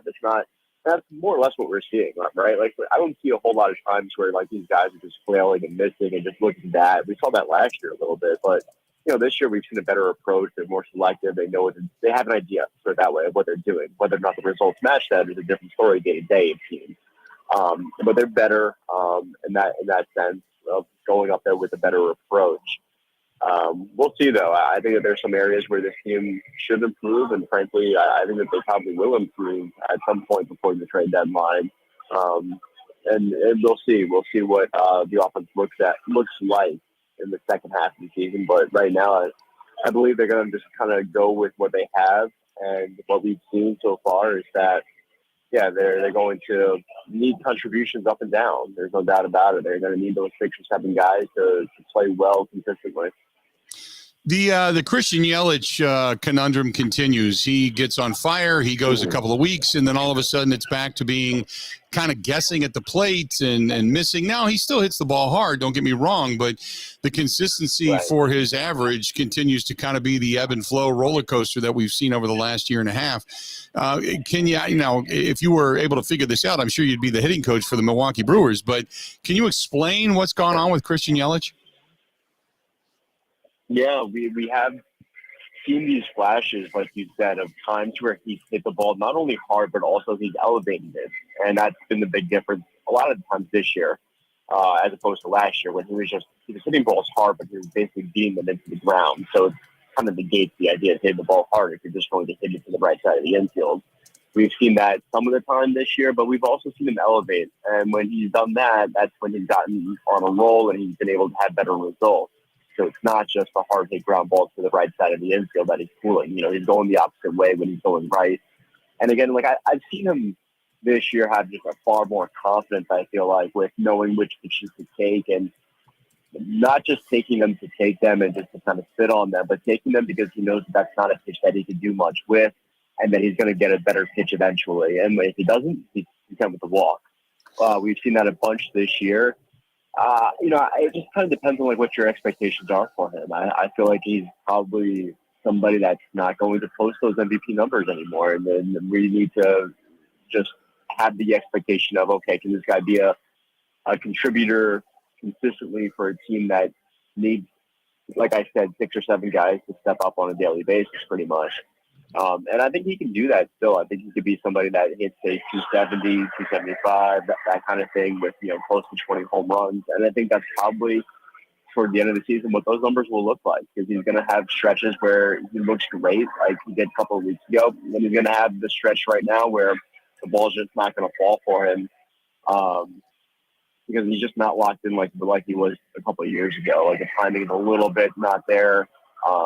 He's not been able to just keep that timing and harness it and maintain it for an extended period of time. The loss of Willy Adames, granted he's going on the IL with that little bit of a high ankle sprain, and they figured he wouldn't be back for about a week to 10 days anyway. So how detrimental is that? Because on one hand, his average wasn't great, but his power numbers were huge. Yeah, no, I like what I've seen from Willy Adames this year, actually. The numbers, across the board, surface level aren't that good. But, no shortstop in baseball has hit more home runs than Adames at 9. He's done the job as far as extra base hits, and he's a presence in the lineup, right? You get that feeling when it's a tie game late. There's probably nobody else you want up at the plate than Willy Adames for the Brewers. They're not going to have that, and I think it's a huge blow for them, whether it's short-term or long-term. Any injury with him, and you're going to feel it. Thankfully for this is not – I don't think this should be a long-term thing. This is just a high ankle sprain, but I say just, and you never really quite know. They can be pretty tricky. You can fool yourself and you can hurt yourself, frankly, with, thinking that it's nothing because it's just an ankle sprain. And then you start to push it, and then all of a sudden it becomes something bigger. So I think they're trying to avoid that situation. I'm not sure exactly if it's going to be beyond the minimum stay. It could be. But without him, they're going to lean heavily on Luis Urias at shortstop, I would imagine. And it means more playing time for Jace Peterson and Mike Grosso at third base. And we've seen flashes of what they're capable of. Not what the Brewers envisioned, obviously, on the left side of their infield through, I guess, May at this point, of not really having Urias and Adames there for any extended period of time. But it's what they've been dealt with, and it's, they're, 9 games above 500 right now, so they're in a spot where they can kind of afford it if that kind of spot exists. Talking with Will Salmon of The Athletic, covering the Milwaukee Brewers. You can find him on Twitter at Will Salmon and find him there. So here comes Keston Hiura again. What do you make of Keston Hiura? He goes down to the minors and he rakes. The guy just shows all the tools that everybody thinks he has for the ability to come up into the majors and be successful.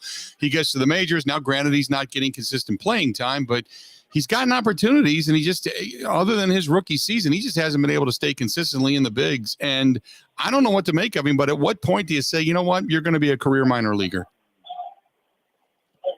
Yeah, like you said, Bill, it's hard because he wasn't getting consistent playing time here, and that's difficult, right? That's challenging when you're not in there every day, and say you have a good day and you feel great, you're not able to really build on that the next day if you're out of the lineup. And if it's okay, I'm in, I'm out, it's hard to do that. And he talked about that this morning, actually, and I think that's part of why the numbers are what they are in AAA. Granted, he's against AAA pitching, and that's a totally different story. Don't get me wrong, but I think you're right. He's got to capitalize on the opportunities that he has been given. Because I say that he's been in and out of the lineup, and he has, but it's not like they didn't give him a shot. You know what I mean? Like, he was playing second base even. Like, they found ways to get him in the lineup and give him a decent opportunity here. And after the year he had last year, this was the reality. Like, he wasn't going to play every day. He was going to have to capitalize on whatever opportunities he got, and he just didn't do that enough. You know, he looked better at the plate, but his strikeout rate was still enormous. It's still a small sample size, but it should be nowhere near where it is at the major league level. I think it's like hovering around 45%, which is just way too much, no matter how much you're playing. I mean, that's just a very high number. So I'm with you. He's got to capitalize on these opportunities, and he's not going to get more of them until he does that. So before I let you go, and I know you got to run because you got a game to cover, but looking at the rest of this lineup right now, you look at some of the guys that have struggled. Take a guy like Lorenzo Cain. You know, I mean, I know still has the Gold Glove capability and still can cover a lot of ground in center field. He just hasn't been able to find it, and he was really kind of hoping to bounce back this year. I know he's been up and down. Getting Andrew McCutchen can be good. Getting him back as well. Give me your thoughts on some of these other guys that seem to be struggling a little bit. Yeah, Lorenzo Cain, the issue there is that he's also like just not putting the ball in the air. I mean, his launch angle, I think, is like 1 degree, which is it's hard to get much lower than that. I mean, it's a lot of ground ball. And some of them are going to come through and some of them are going to be infield hits, but not all of them. I mean, and not enough of them. I think against left-handed pitching, he's slugging below 100. These are small sample sizes, like you said, because he's not playing every day. He's more of a part-time role, sharing time with Tyrone Taylor. But this is not a good trend, and it's something that they're going to have to give a hard look at once we get a little bit deeper into the season here. Of like, should they or could they upgrade in center field? I think that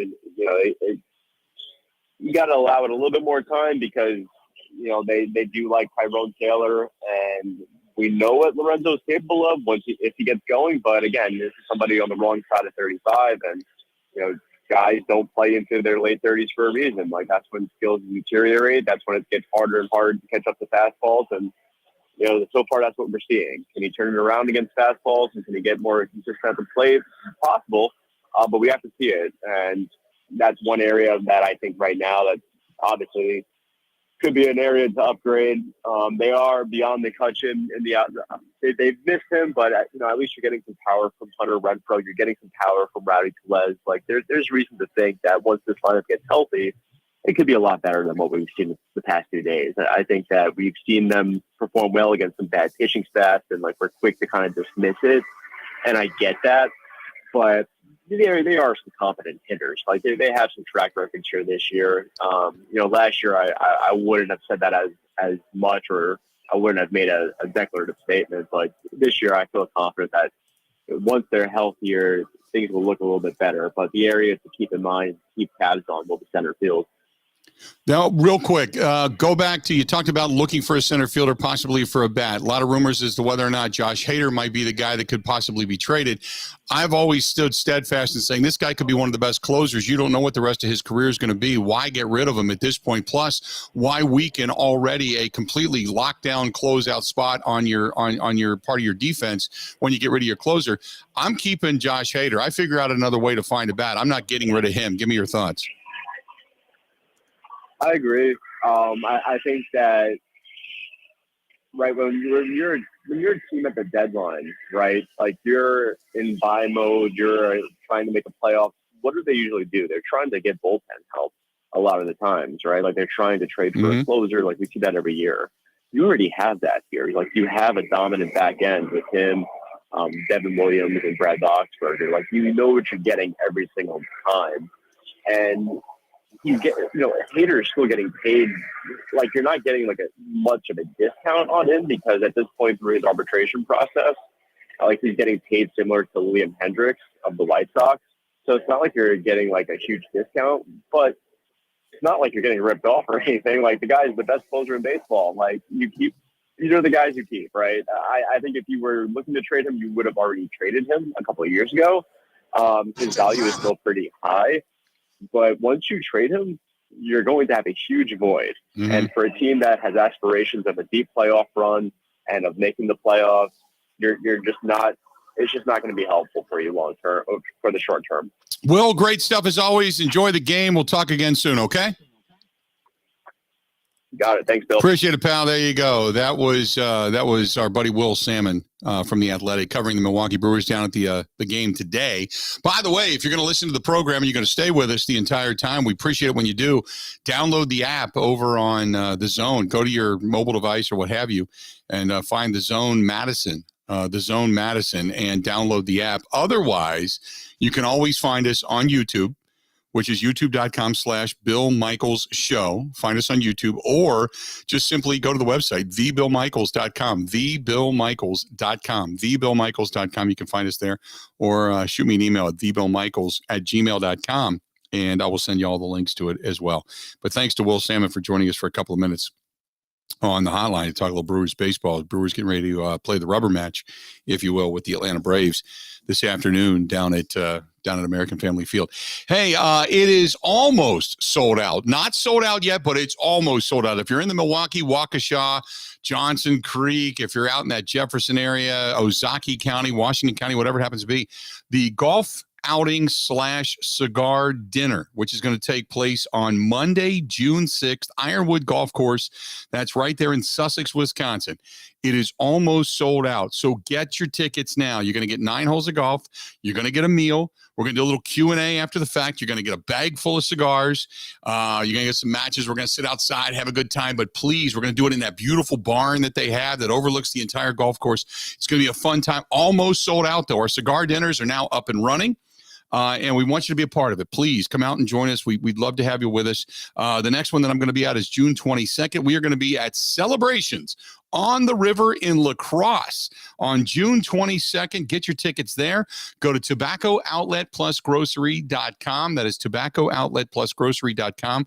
Numerous cigar dinners coming to an area near you real soon. We are out and about again this year, and we cannot wait. Again, the first one of the year, June 6th, Ironwood Golf Course in Sussex, almost sold out. Get your tickets now. Go to tobaccooutletplusgrocery.com. Stay tuned. We got more of the Bill Michaels Show. It's coming up next.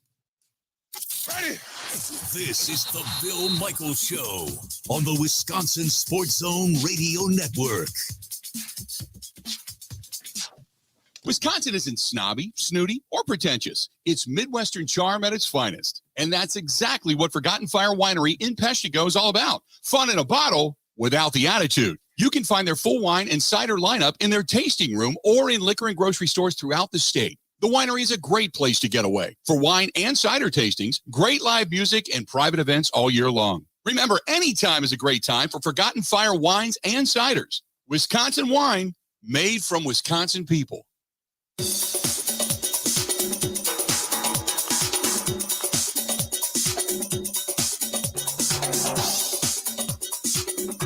Bill Michaels will resume in 5 minutes.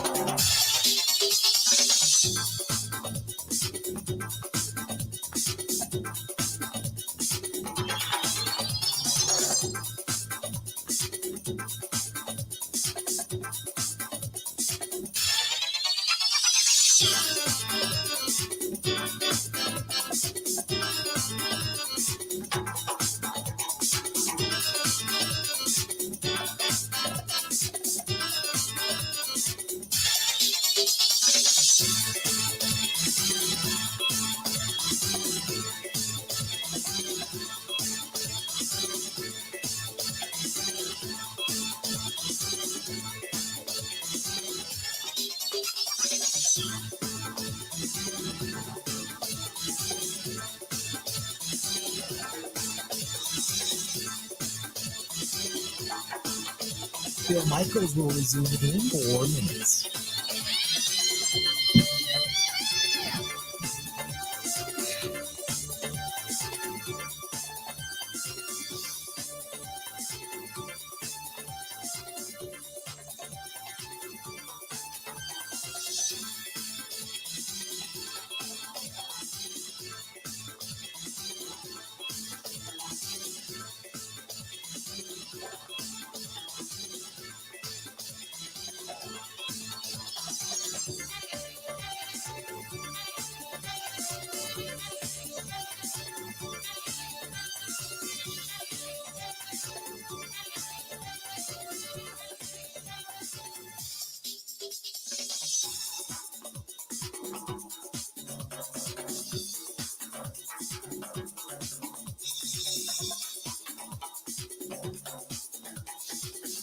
Bill Michaels will resume in 3 minutes.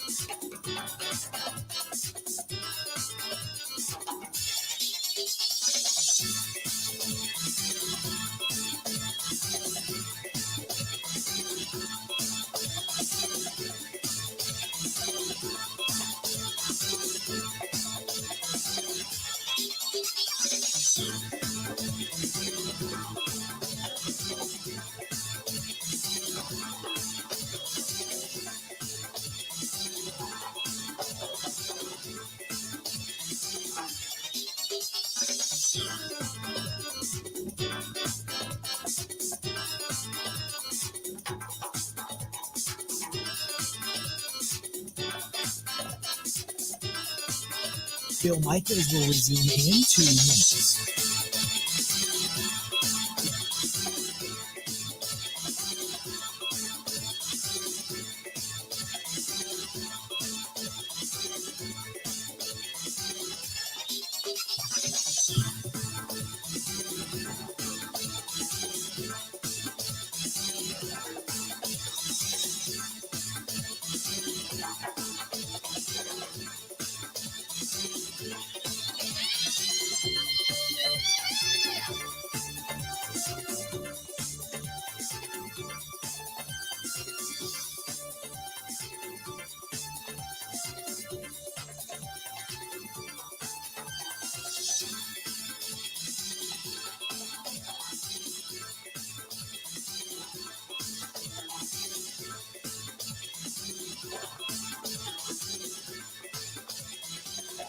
Bill Michaels will resume in 1 minute.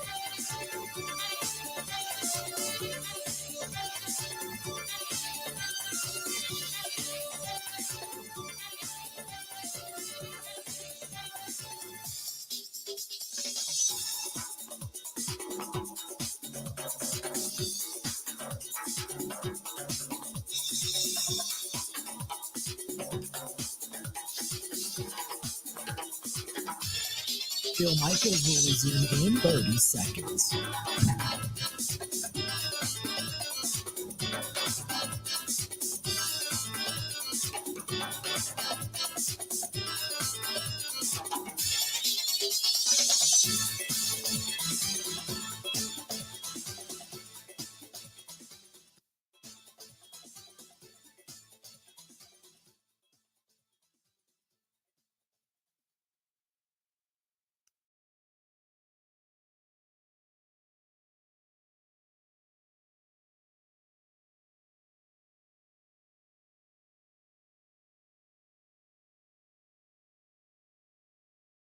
Glad you're with us. Hey, our friends at Quick Trip giving away the pace car, if you will. A Chevy Camaro. Compliments of our friends at Pepsi. Also, Rockstar, Jack Link's products. You can pick them up at your local Quick Trip and use your rewards app, and you are registered. Now, each week, there's going to be weekly winners. A $500 Quick Trip gift card, 4 NASCAR Quick Trip 250 tickets. You can go to the race in Elkhart Lake, Wisconsin. You got all kinds of good stuff that they're giving away each week. But the ultimate prize is going to be given away on July 3rd. I'm proud to say that I'm going to be there and be a part of this. I can't wait. Can't wait. Stop in and check out your local Quick Trip and get registered for this thing. You could win the brand new 2022 Chevy Camaro SS Super Sport. Badass. Should be just at Camaro BA. Badass. With the Quick Trip 250, the pit stop. It's presented by Jack Links. Purchase any participating Pepsi product, Rockstar, or Jack Links product. You get additional rewards and automatic entries and all good stuff. Good stuff from our friends at Quick Trip. That's fantastic, man. If you haven't seen that car, whew, oh my goodness. That is really cool. Really cool. They got some other cool stuff coming up. But yeah, they got some. That's a really cool car. Really cool car. And I am proud to say that they came to me and asked if I'd be the one to give it away. I'm excited. I'm excited for that. So we're going to be up there on July 3rd. Right at the Osthoff, as a matter of fact. The Osthoff Resort. We're going to give that thing away at. going to bring in some finalists, and I don't know how they're going to do this. It's not I don't think they're doing the keys where everybody gets a key and you start it up. I don't think that's it. I think they're just doing some kind of entry or something like that. So anyway, but there you go. That's it. 877-867-1670, 877-867-1670. That's our friends over there at Quick Trip. Mark says, hey, Unit, I think you're onto something here. However, you did not give us the third choice, which is 13 wins or more and failing again in the postseason. I think that's where most Packers fans are at. If you polled Packers fans, that's probably where their feelings would be, because I don't think anybody has the belief that Aaron Rodgers can actually win a Super Bowl. He has choked the last 2 years. We've watched him choke it away. Now, let me say this. Let me pause here for a second. Aaron Rodgers, you're right, has not had great games against Tampa Bay and certainly did not have a great game against San Francisco. I'm not going to lay the blame solely on Rodgers because things led up to that. Look, the offense didn't move after Mercedes Lewis ended up fumbling on the way to football for whatever reason. San Francisco caused, because they went right down and scored. I mean, it was a thing of beauty, and you thought, oh, my God, they're going to kill San Francisco. Holy God, that was too easy. Aaron Rodgers made it look easy. And then they started doing it again. Here we go. Dink, dunk, Devontae, run the ball. A.J. Dillon, here we go. And then A.J. Dillon got hurt. And then Mercedes Lewis ended up coughing up the football. And then the rest was history. They just couldn't run the football. They didn't have that north-south running game because A.J. Dillon wasn't there. They did not allow Aaron Jones to get outside. And it was a good pass rush. And the offensive line was overwhelmed. Once they went back to the guys that had been there, done that, it looked overwhelmed. When Billy Turner and company came back, it just didn't look good. And instead of going back to what got you there and putting Josh Nijman back in and such, it became a calamity of errors. And the offense looked bad. It's not all Aaron Rodgers. Aaron Rodgers focusing on Devontae is Aaron Rodgers focusing on Devontae. That's on Aaron Rodgers. But beyond that, I'm not going to lay that all at his feet. Don't forget the special teams sucked as well. But this year, coming into the season, the most pressure on any quarterback, I think, in the National Football League is on Aaron Rodgers to get to and win a Super Bowl. Hands down. Without a doubt. 877-867-1670, 877-867-1670. If you want to find us, feel free. Would love to hear from you. And you can find us in many different facets. Also, you can email the program if you choose to do so, thebillmichaels@gmail.com. Randy says, Aaron Rodgers flat out sucks. He has not been the same quarterback ever since he won the Super Bowl. He has been an ego-driven guy who cares more about the statistics than about winning, which I'm sorry, perception becomes reality for many of you in that case. But believe me, he wants to win. He wants to kind of tread in the footsteps of Tom Brady and walk away with numerous rings. You get 2 rings, you're in pretty elite society. You get 3 or more, you are in rare air. Rare air when it comes to Super Bowl winning quarterbacks. That's where he wants to be. Trust me. Trust me. So to be considered the greatest of all time to ever play the game in Green Bay, he's never going to catch Bart Starr in championships. But you get 3, you win one this year and another one in the next 2. Come on, man. Come on. With all the statistics, the records, everything that he'll have, and having 3 rings jingling around in his pocket, that is rare air for Green Bay, man. I don't count on him winning any more Super Bowls or making an appearance. They should have torn it down, gotten rid of his lame ass, let him poncha cleanse somewhere else, and moved on. It's time for Jordan Love. I think this kid's got what it takes. He's got the moxie sitting behind Aaron Rodgers and not saying a word, not belly aching and whining like Rodgers constantly does. Randy, you hate Aaron Rodgers, don't you? You hate Aaron Rodgers. Randy, I hate to disagree with you, but I'm going to 110% disagree with you. You can think what you want about Jordan Love. I don't have the faith. Nothing tells me to have the faith either. We'll see. Time will tell. And maybe one day I can admit I'm wrong when it comes to Jordan Love. Like the Rashawn Gary deal, I didn't think Rashawn Gary, I never thought of him ever even coming close to, say, being the next. Because when he came out of Michigan and they picked him, I'm thinking, he's not your typical pass rusher. He's not. But what he's morphed into, really solid player. And he's proved me wrong in a lot of areas. And kudos to Rashawn Gary. I don't think Jordan Love comes close to that. Just an FYI. I don't think he comes close.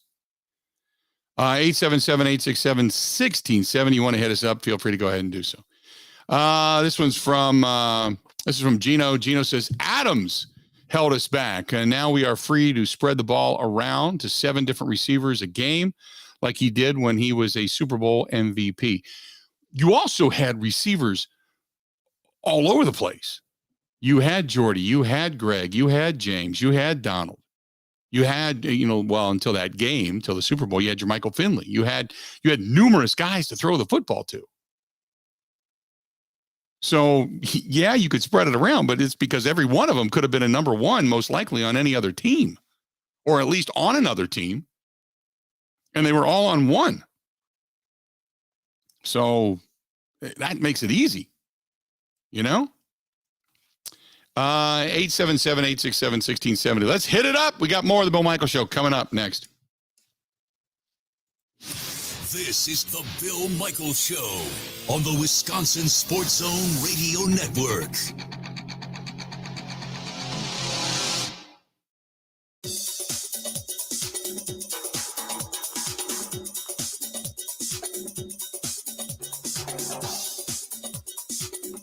Bill Michaels will resume in 3 minutes.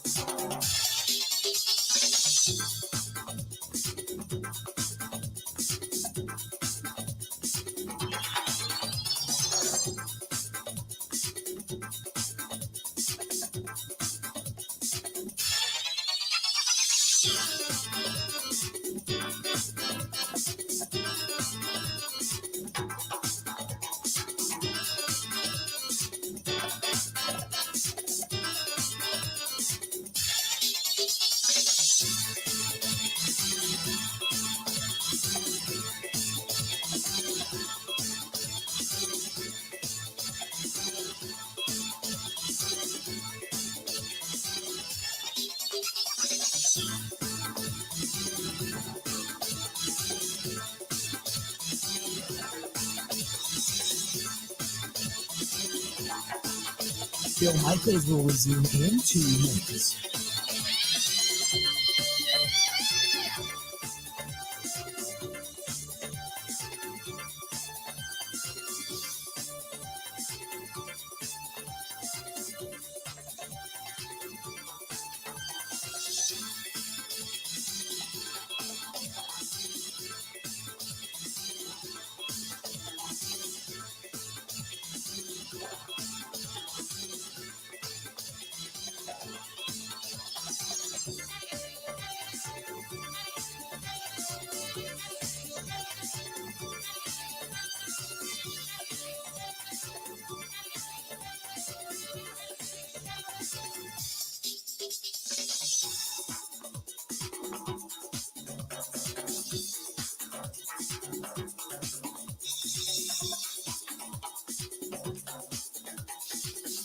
Bill Michaels will resume in 1 minute.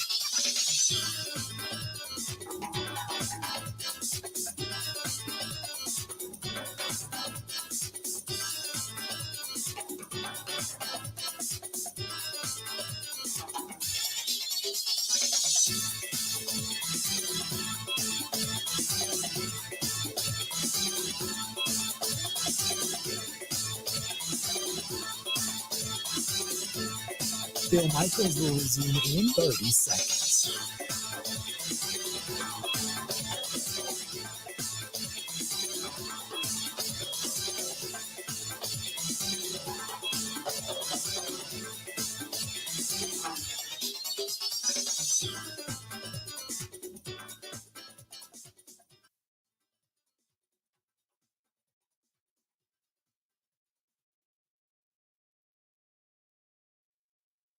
You got to hit it.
Uke's got it going on.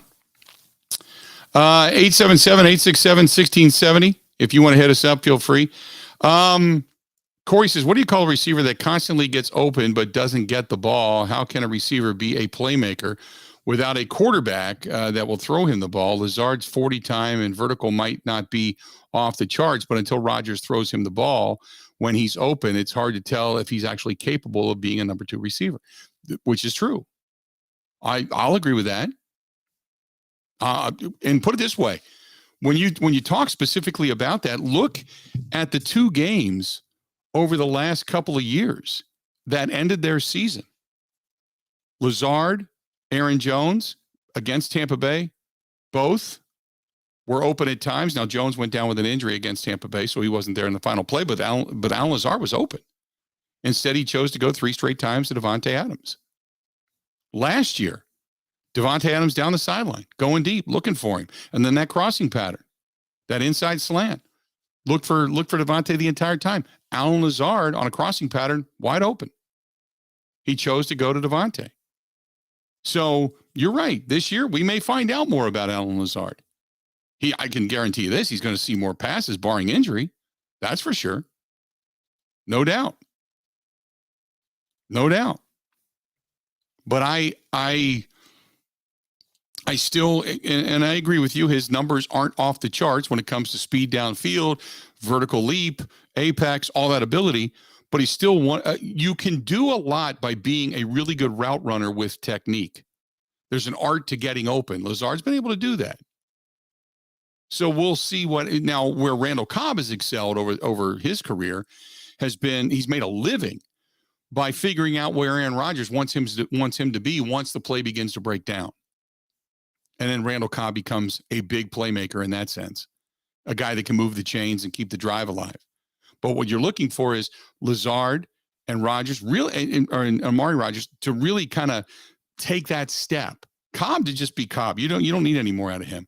But what you need then is Doubs or Watkins or Watson, one of those 3 guys to really become a, quote, playmaker, to maybe stretch the defense a little bit downfield for Aaron Rodgers to then have everything else become wide open, or at least everything else become one-on-one situations where they can then scheme or technique-wise get guys open.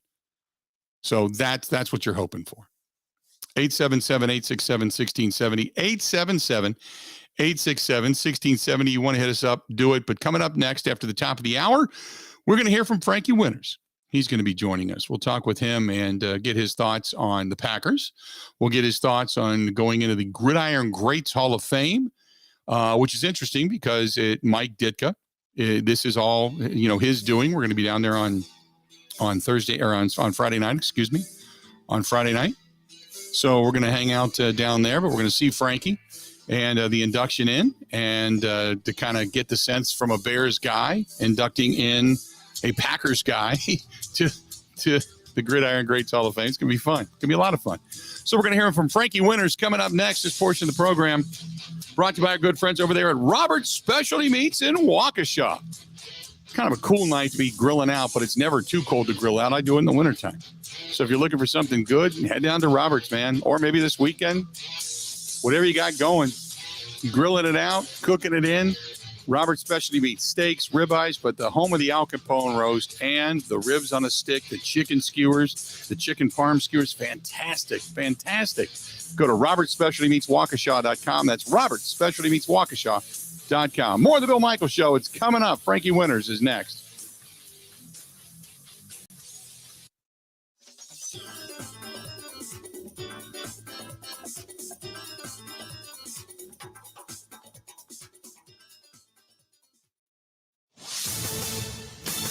This is a Wisconsin Sports Zone update. Well, the Brewers and Braves closing out their 3-game series today at American Family Field. Willie Adames has not played at all in the series due to an ankle injury this morning. It finally landed him on the 10-day injured list. It's retroactive to Monday, so the earliest he could return would be next week's series in St. Louis. After today, Brewers are off tomorrow before welcoming the Nationals to town for a weekend series. Turning to the Bucs, they've got a few players with decisions to make regarding their futures. The biggest is probably Bobby Portis. He's got to decide whether to accept his player option for next season. If he declines, sidelines. He would become a free agent. Portis declined his option last year, but ended up re-signing with the team. Meanwhile, Badgers added to their 2023 recruiting class yesterday in the form of 4-star big man Gus Yalden.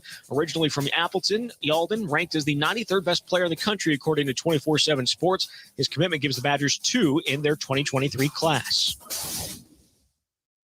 For nearly 40 years, ABC of Wisconsin has been helping men and women transform themselves into well-paid, productive members of their construction teams. Have you thought about a career in a skilled trade? These are the types of skills that could secure your future. Jobs that can't be outsourced to someone overseas. Be in demand. To get your career started, go to buildyourcareerwi.org. Well, the Packers going to be on the field for the start of OTAs next week. Excitement around Green Bay's defense is building, especially after what they did in the draft. Defense coordinator Joe Barry says expectations are high for his unit and the team as a whole. We're here for one reason. And, everyone says that. There are 31 other teams that are saying that right now. But I think if we just keep making strides and keep getting better and better, I've said it before, when you have a quarterback like we have, and if we keep doing our job building on defense, our mindset is that we want to win a world title. Again, the team will be on the field for OTAs starting next week. With this Wisconsin Sports Zone Network update, I'm Zach Heil, Print.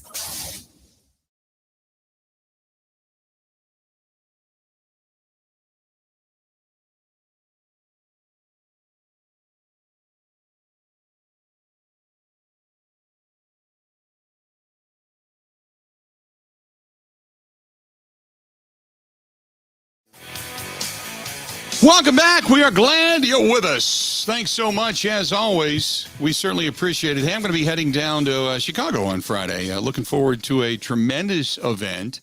I've been doing some stuff with Mike Ditka and the Gridiron Greats for a long time, whether it's the Cigars with the Stars with him and Jaws, or the Gridiron Greats, their Hall of Fame gala. And obviously, Mike was the recipient years ago. I was proud to give him the award for the Lombardi Award of Excellence. But one of the guys this year that they are recognizing coming up on Friday, which, by the way, there's still some tickets available if you would choose to go. I've posted the link over there on Twitter, is our good friend and former Green Bay Packer center himself, Frank Winters, who is joining us on the line. Frankie, how you been, buddy?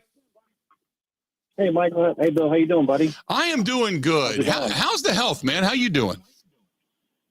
I'm doing good. I feel good.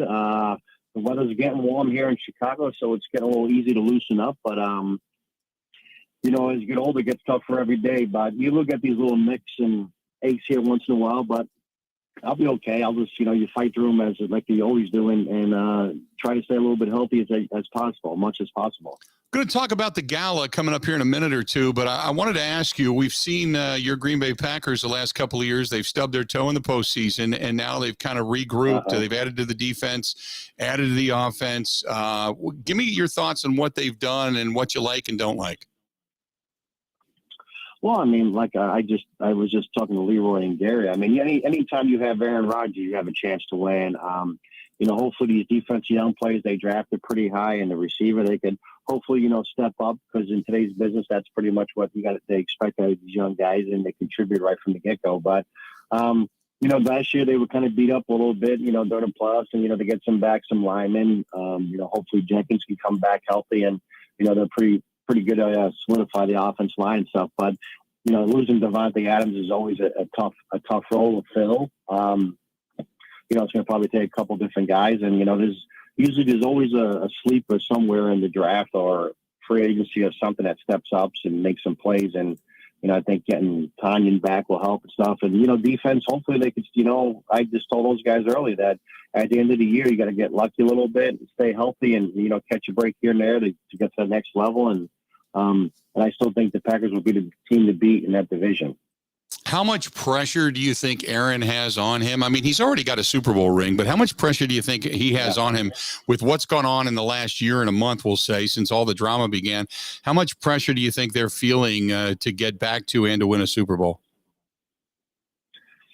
Well, when you got a good group of players, I mean, the Packers have been so successful the last 30 years, and most people would say they have underachieved when they won two Super Bowls. And, it's putting yourself in position to have the opportunity to get back in there and play. And, I think last year was a great opportunity they kind of missed.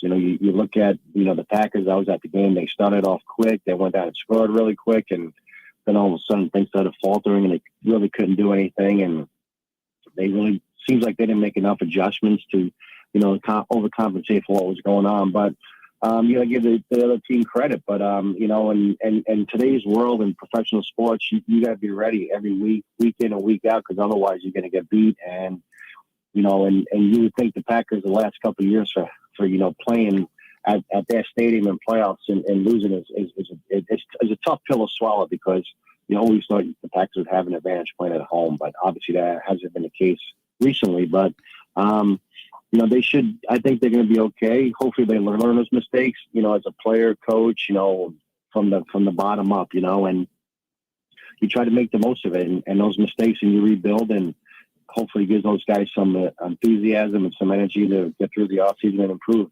each day and get better. Give me your thoughts on Matt LaFleur, offensively speaking, because looking at that through an offensive mind, being the center, being kind of the line captain, give me your thoughts on the offense and how you like what Matt LaFleur has done.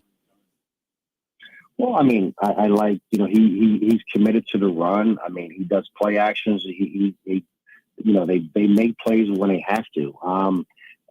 You know, he's a good coach. He's a good young-minded coach, and I've had the opportunity to meet him and stuff. But you know, coaches are based on wins. You know, you know, I played under a great coach in my career. Early in my career, a guy named Marty Schottenheimer, and you know, he was great during the regular season, and sometimes in playoffs things didn't work out for him as well, and that's contributed to everybody. But you know, he's a great mind. He's got you know, great plays around him. He's got great coaches. You know, and you just got to take it to the next step, because you're based on your performances. You know, you look at guys that you know, it's the wins and losses next to your name that really count in the end and stuff, and Super Bowl champions, and especially when you have a guy like Aaron Rodgers. But you know, football's a team effort. It's, you know, special teams. It's, you know, you look at that 49er game last year. The special teams was a big disappointment. You know, the offense, I think they only scored 10 points. Defense played a great game. But like you said, as a football is the ultimate team sport. If you don't play together, you're not going to win. And, you know, they've, you know, maybe lost 2 of those 3 phrases last year with the special teams. So it was a big letdown. But hopefully they rectify those, get those better. They brought in a new coach, and hopefully they can understand that special team is just as important as offense and defense. You are going into the Gridiron Greats Hall of Fame, and with Jack, you look at some of the names, man. Jack Youngblood, and I've known Jack for years and years. He's you talk about as hard nosed gets. Warwick Dunn's going in, yourself. Ron Rivera's getting the Marv Levy Impact Award. You talk about some names, man. How you feeling about going in with those names? Well, it's pretty interesting. I was asked to go in it about 3 months ago, and I've known Coach Dicker for a long time. We've kind of played golf at the same course in Naples, Florida. We have a bunch of mutual friends, and you know, it's a great honor. I had the opportunity to meet Jack Youngblood this year at the Super Bowl with at an event up there. It was a great time to meet him. You know, I work with Warren Dunn in the Legends community. He's another great individual for all his great accomplishments on the field, but he's done some great things off the field as well. So. Mrs. Riggins, who's done such a great thing for the Pro Football Retired Association, has been remarkable. What she's going to do, and you know, Ron himself, you know, a guy who's played in the NFL, coaching the NFL for a long time, he's been through the ringer with the ups and downs in the NFL, and you know, it's going to be a great honor. It's going to be a great time. There'll be some great people there, and I'm looking forward to it, and I'm pretty excited about it, and you know, Friday will be a big day. When you get to, you know, obviously you get many different awards and many different honors and such, but to be honored by a guy like Mike Ditka, who has meant so much, not just to Chicago, but just to the world of football, both in broadcasting, coaching, playing, and such. When you get that kind of recognition from a guy like that, even though you get a chance to play some golf with him and hang out with him, but when he looks at you as a professional and respects what it is you do, what does that mean? Well, it is remarkable. You know, I'm not much of a guy that's much about accolades and all the honors and stuff like that. I was more of a team player. But you know, it's you know, truly remarkable to be, you know, honored by Coach and the Gridiron Greats, because I mean, you know, the years prior to me, there were some great guys, you know, recognized, and it is an honor. You know, I mean, you know, people would say I kind of should have played during that era because I was kind of a hard-nosed kind of player, and just a tough city kid, kind of like where Coach was from, and had to work his way up and earn everything he achieved in life and stuff. So that's the way I always kind of marketed myself. I was one of those tough players, and to be honest, and recognized by these guys with all the great people that are going in, it's going to be a great night and a great accomplishment. It's not just me; it's all my teammates that help each individual be successful in different things in different aspects in life. Frankie, it's going to be good to see you on Friday. I'm looking forward to it. Hang in there. Congratulations on the honor, and look forward to kind of maybe sharing a beverage or maybe even sneaking away and getting a cigar on Friday night, okay? Yeah, I'll be more than happy to. I'll be down early on Friday. Okay. Good stuff, buddy. I'll talk to you then. See you there. There you talk to you then, guys. Bye-bye. Absolutely. There you go. That is the former center of the Green Bay Packers, and that's Frank Winters joining us for a couple of minutes on the hotline. He is going to be inducted with Jack Youngblood, Warwick Dunn, Jim Hobson. Ron Rivera is going to receive the Marv Levy Impact Award. Lisa Marie Riggins, the Sylvia Mackey Woman of the Year Award. It's all taking place coming up this Friday night down at the Hyatt Regency Hotel, downtown Chicago. It's the 11th annual Hall of Fame induction gala. And if you want to be a part of it, I think there is still some tickets available. I believe. So you can, I put the link to the tickets and such over there on Twitter. But if you get a hold of the contact list, the phone number, and call Sonia and tell her you heard it here, they are offering some corporate discounts. So if you want to take some corporate people or your staff building, whatever it happens to be, they're offering discounts to our listeners, to us. So get a hold of Sonia and she'd be happy to take care of you. But great to get Frankie Winters. I'd love to talk to. We're going to try to get. I love talking to Jack Youngblood. He's fantastic. I'd love to get Ron Rivera on too. You talk about an incredible story, not only being a tremendous coach and player, but then going through cancer and everything he went through, and then to come back and still coach during the process. And man, what a story there as well. But that is all taking place down in Chicago. Coming up Friday night, it is the Gridiron Greats Hall of Fame Gala. And I can't wait. Can't wait to go. Looking forward to it. We're leaving right after the show, as a matter of fact, on Friday.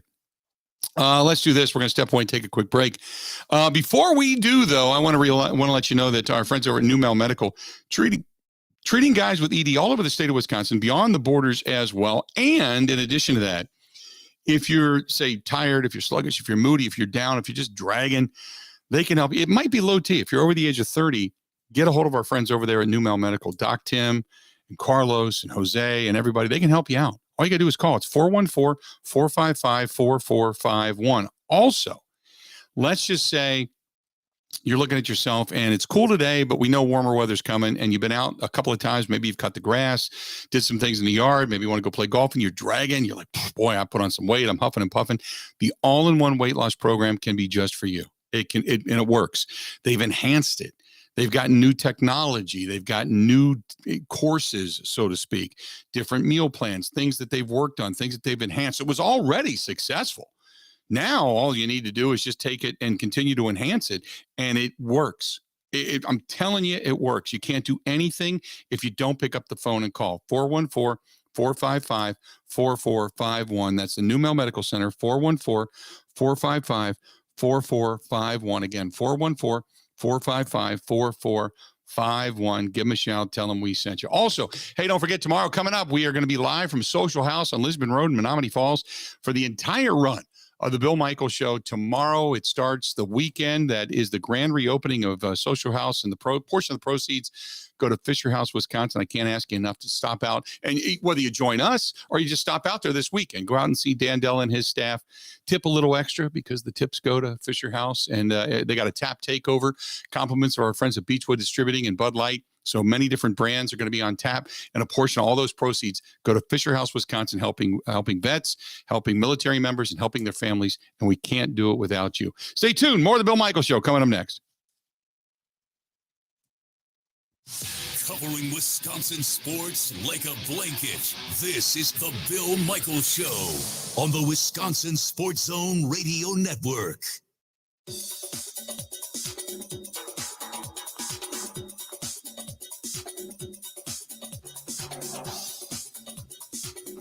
Bill Michaels will resume in 3 minutes.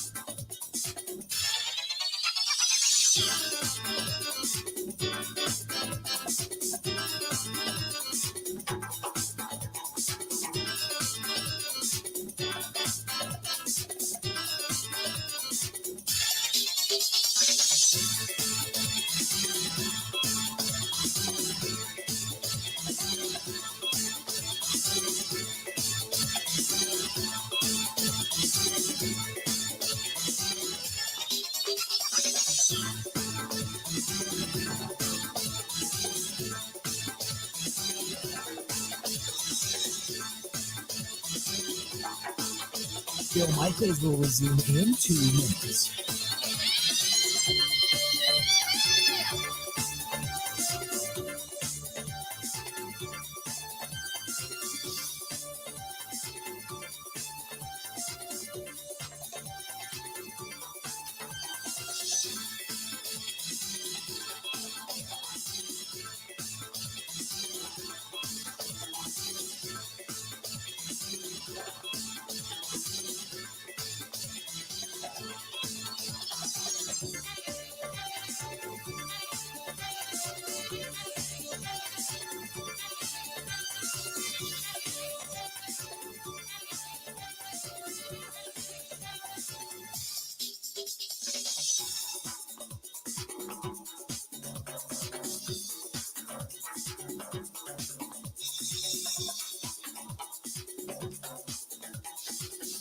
Bill Michaels will resume in 1 minute.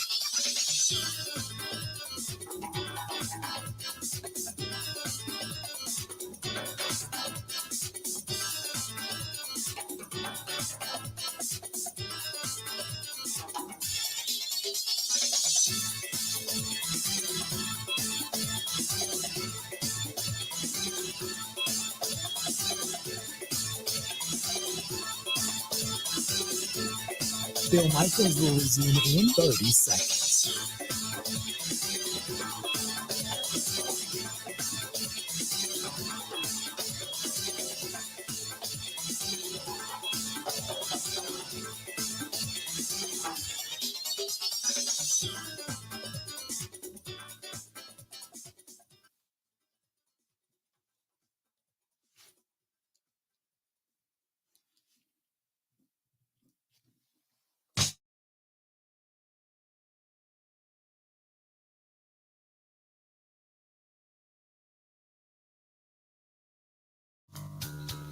Glad to have you back. Hey, one of our proud sponsors of the motorcycle ride is our friends at Growth Law Firm, voted one of the best injury attorneys for motorcyclists in the country. And we've got them right here in our own backyard. So our thanks to our friends at Growth Law Firm. And they're going to be there on site. They're going to be doing some help with us as well at the motorcycle ride coming up on Sunday, September 4th. And I just want to say thanks to them as well. They deserve a lot of credit. They came on board. What's so cool about some of these things that we do, they come to us, they say, can we be a part of this? It's great. We just want to be a part of this. And our friends at Growth Law Firm, GROTH, by the way, growthlaw.com. That's growthlaw.com. They're the ones that came to us. And like I said, they were named one of the nation's 20 best motorcycle injury attorneys in the country by Biker Justice USA. So, and their staff rides too. That's the best part about it. So if you're looking for an attorney in the area, in the state of Wisconsin, go to Growth Law, GROTH, growthlaw.com. That's growthlaw.com. And thanks to them for being a part of the program. And I hope to see all of them come out and join us too, coming up on Sunday, September 4th, as we continue to press forward. Don't forget on the Bud Light live stream, you can stop over there and, like right now with the advertisement that's up on the screen, take your phone and click on the QR code, and it'll take you right to the sign up. And you get a discount too for you and your passenger if you sign up, if you pre-register rather than the day of. It's just $25 a person. You get $10 off the passenger.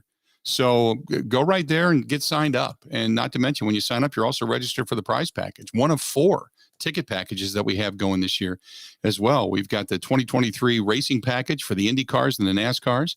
We've got a couple of Badger tickets and a kind of a cool tailgate party we're going to set you up with. Compliments for our friends at the Zone out in Madison this season. Also, we've got a Bucks and Admirals ticket package coming up for next year for the 2022-2023 season for both. And we've got a Brewers package as well. And hopefully if the Brewers are, getting towards the postseason, we can maybe get you some tickets to some Brewers tickets to this year still, along with some gift coupons for dinner downtown. So some really cool packages that you can be a part of that you can win only if you pre-register, though. Only for pre-registrants. 877-867-1670. Good to get Frankie Winters on. Good to talk to him. It was a lot of fun. Always good to share, get some thoughts. And he, there's always optimism. I mean, for guys that used to play in Green Bay, there's a lot of guys that really believe that, the Packers, as he said, probably one of the favorites to win the NFC and get to a Super Bowl. He mentioned it too, that there's always going to be the criticism that they've only won 2 Super Bowls thus far, that they need to get back. They need to do well. They need to get another one for this run of Hall of Fame quarterback play to be successful. I would agree. That's always going to be there. Very difficult just to say it, but I would always agree. Always agree. No doubt. By the way, Ben, should the USGA and the PGA, should they allow guys to play in shorts? I think so. But they never play in pants until the day of a tournament. Yeah, the practice rounds are in shorts. I do think it's really funny when they're out there in 105 degrees and they have to wear pants. Yeah, I mean, don't get me wrong. It's not like you're wearing the old wool pants remember back in the day when they would wear the wool pants and the chapeaus and the heavy shirts with that, with this long sleeves and it was buttoned up. Yeah, they were even wearing ties back in the Ben Hogan days, So they've come a long way and golfing fabric has changed over the years, but I agree. There's something classy about the pants, don't get me wrong, but I'm sitting here watching on the Golf Channel live from Southern Hills. Every player, damn near every player out on the golf course today in practice rounds, on the practice range, every one of them is in shorts. Every one of them. It's not like it's a terrible look, but there's something prim and proper to be said for playing in pants, I guess. So know what we get to watch this weekend, Bill? What's that? John Daly is going to be in the first tee time, as is the annual tradition of him birdieing the first hole, being the tournament leader before going 15 over and missing the cut. Right. Then there's that side of the tracks where John will probably wear something so ungodly ghastly that have you seen him lately? Yes. He doesn't even look. He looks like Santa retired to Florida. That's what he looks like. Oh my God. Now, John always battled his weight and always battled just, he was never going to give us smoking or drinking or anything like that. And he probably, as talented as he was and is, he probably gave up a lot of that talent for the vices of life. But he enjoys his life, don't get me wrong. But John is just one of those big caricatures lumbering around a golf course. I'll never forget the first PGA Championship at Whistling Straits. I will never forget that. I was privileged enough to cover the group of John Daly, Vijay Singh, and Tiger Woods. And I worked for CBS. I got to do some cover stuff for CBS, and I was the guy that held the microphone, that would follow the group and hold the microphone. Did you have to wear pants? And yes. I did anyway. It was just in the mornings. It was cool up there. But I got to cover the first 2 days, and that's what I did. I covered them. And I'll never forget, Tiger kind of struggled. It wasn't an easy course for Tiger. Vijay Singh played okay, but Vijay Singh's a different cat. He's I don't know. I guess he's nice, but a lot of the rumor is he's very hard to get to know. There's not a lot of levity there. He has conversations, but he's just not, some guys are joke. They'll joke around. They're common people. They're likable guys. You know, they're cool. And VJ just wasn't that. He was very hard, for lack of a better term. John Daly, on the other hand, was everybody's favorite. Now, Tiger, that was the year that the guy came swimming up out of Lake Michigan wearing the Tiger hat. Do you remember that? Were you around for that? You got to look it up. Following golf at that time. Oh, okay. Look it up. Well, yeah, duh. God, you were young. But a guy actually swam the shoreline of Lake Michigan to come and get an autograph from Tiger. Big fat guy gets out. He was wearing one of those big Tiger foam hats and stuff, and like foam cheesehead things. And he swam up. Tiger signed his ball, and then they wouldn't let him go back actually into the water because it's somewhat dangerous. So they walked him down the shoreline. But yeah, the guy swam up out of the lake, which was great. And but John Daly smoked. I mean, cigarettes, smoked incessantly. He had to go through a pack at least per round.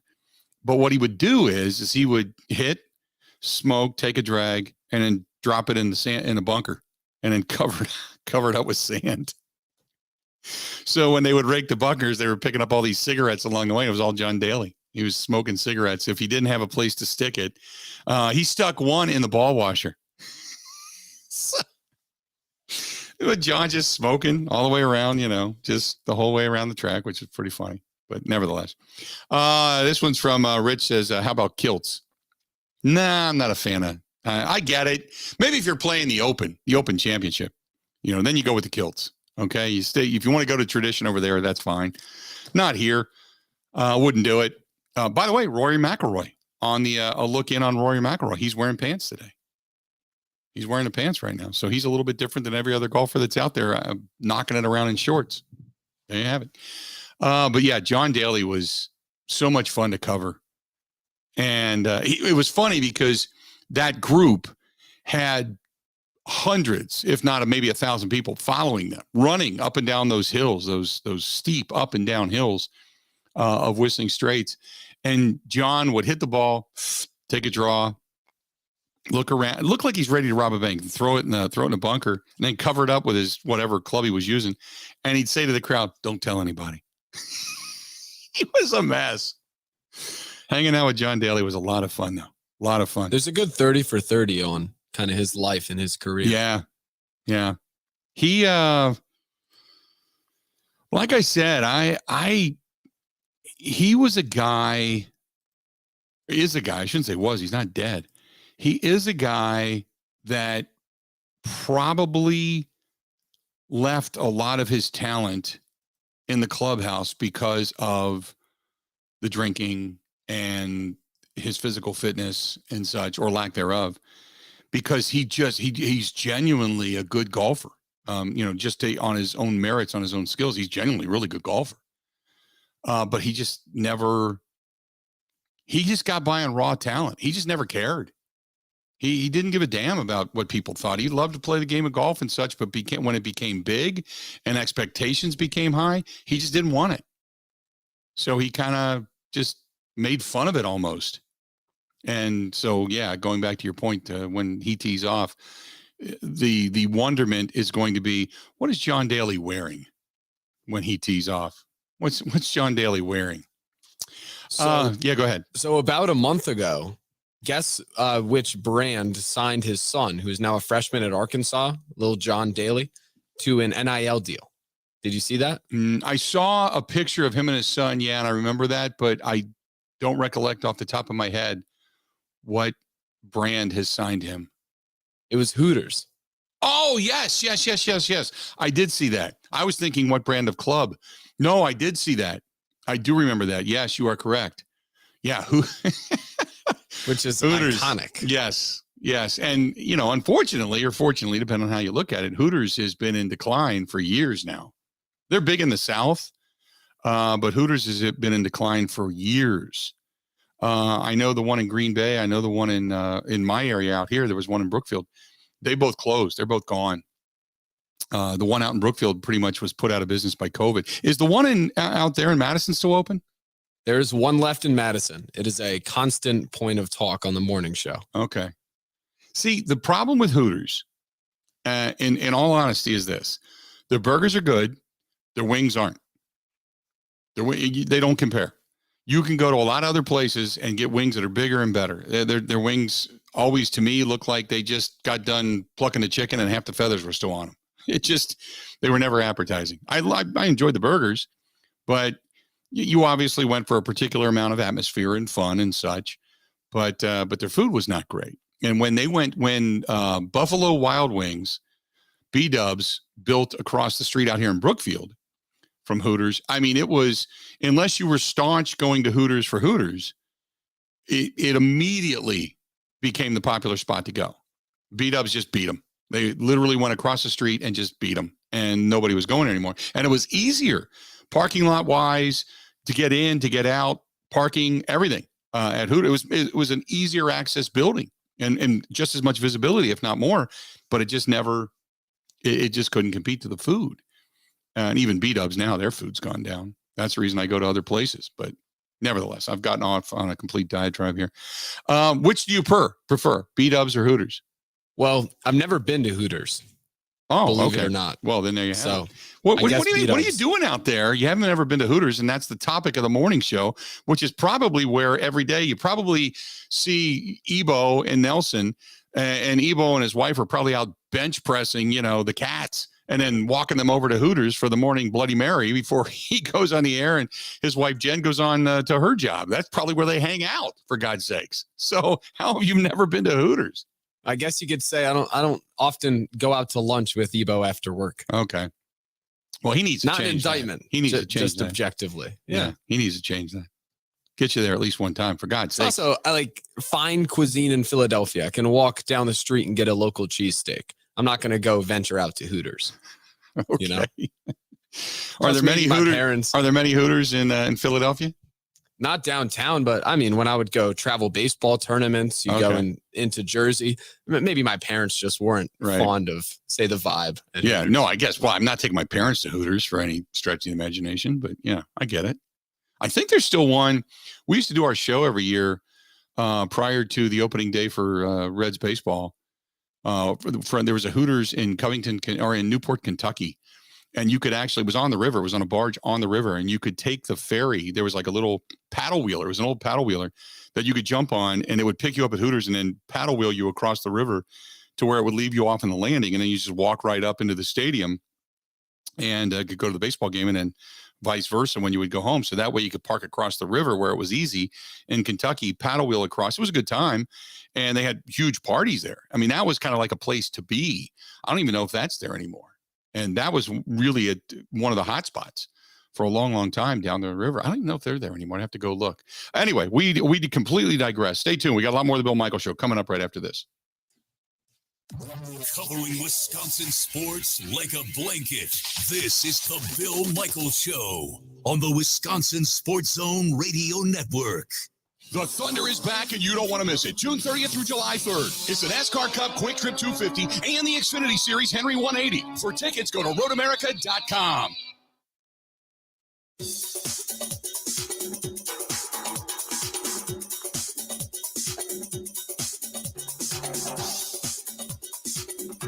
Bill Michaels will resume in 5 minutes.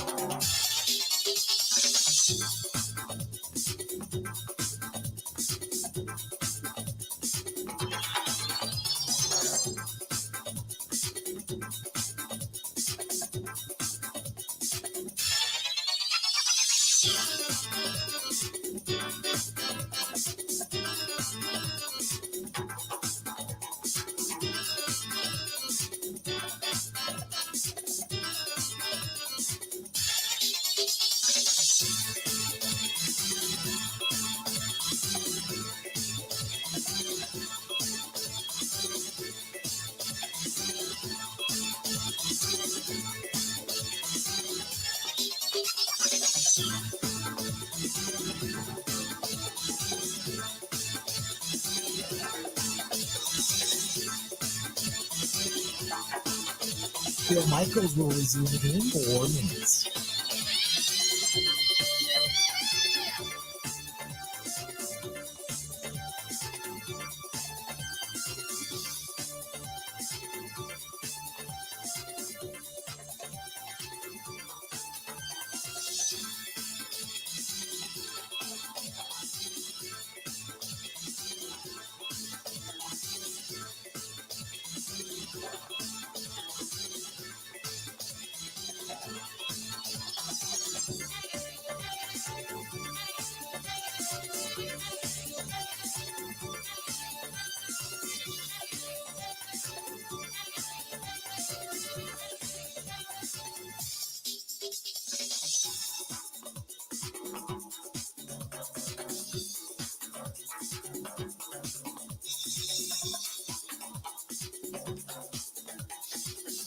Bill Michaels will resume in 3 minutes.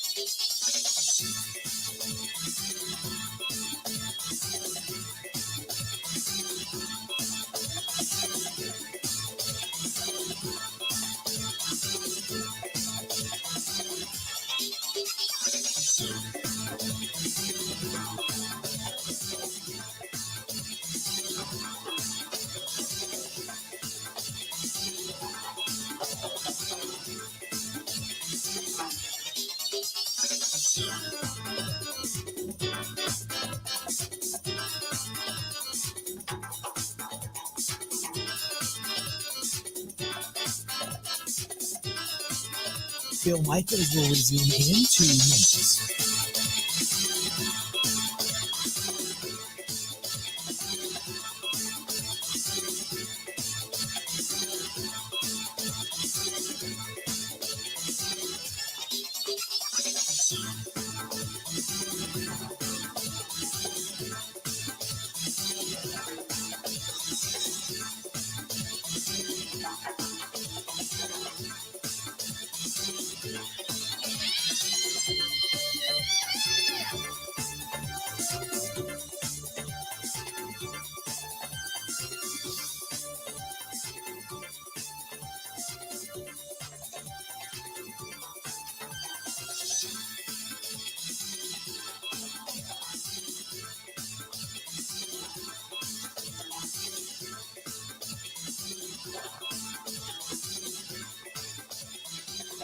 Bill Michaels will resume in 1 minute.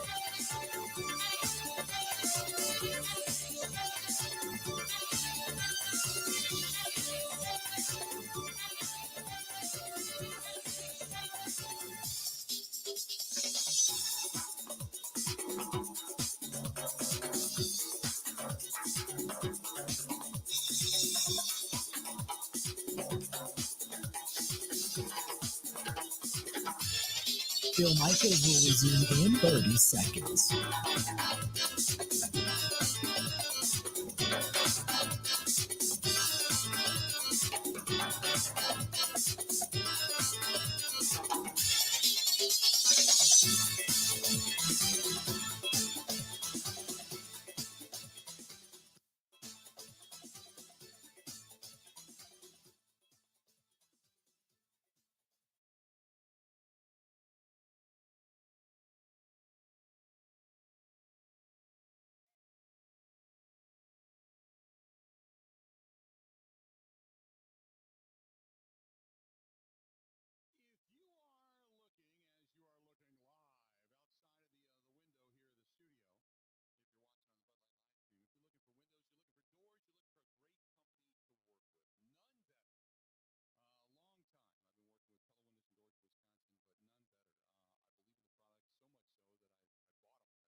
Fam Championship, and I don't know if he will be again this year. But I was excited to watch him play because I was out there covering it, and I was going to catch him on the back nine, but he withdrew after 3 holes.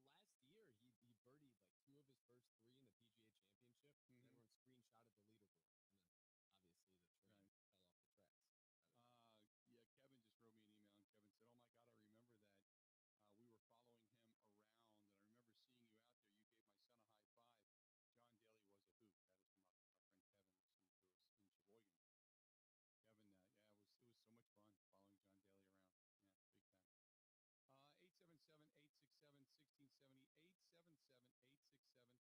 birdied like 2 of his first 3 in the PGA Championship, and everyone screenshotted the leaderboard. And then, obviously, the train fell off the tracks. Yeah, Kevin just wrote me an email, and Kevin said, "Oh my God, I remember that. We were following him around, and I remember seeing you out there. You gave my son a high five. John Daly was a hoot." That was from our friend Kevin listening to us in Sheboygan. Kevin, yeah, it was so much fun following John Daly around. Yeah, big time. 877-867-1670, 877-867-1670. You want to hit us up, feel free to go ahead and do so. This is from Mike, who says, what do you think the Bucks are going to do this upcoming offseason? Winning a championship has become something of almost a necessity. You get a guy like PJ Tucker. He was somewhat of a hero here in our backyard. Do they find another guy like that, or do they just trade away some of the pieces they currently have and try to find another shooter? Well, you're kind of all over the road there, to be perfectly honest with you. PJ Tucker wanted to stay. Remember, he wanted to stay here, and they said, "Nah, we're not going to go over the luxury tax.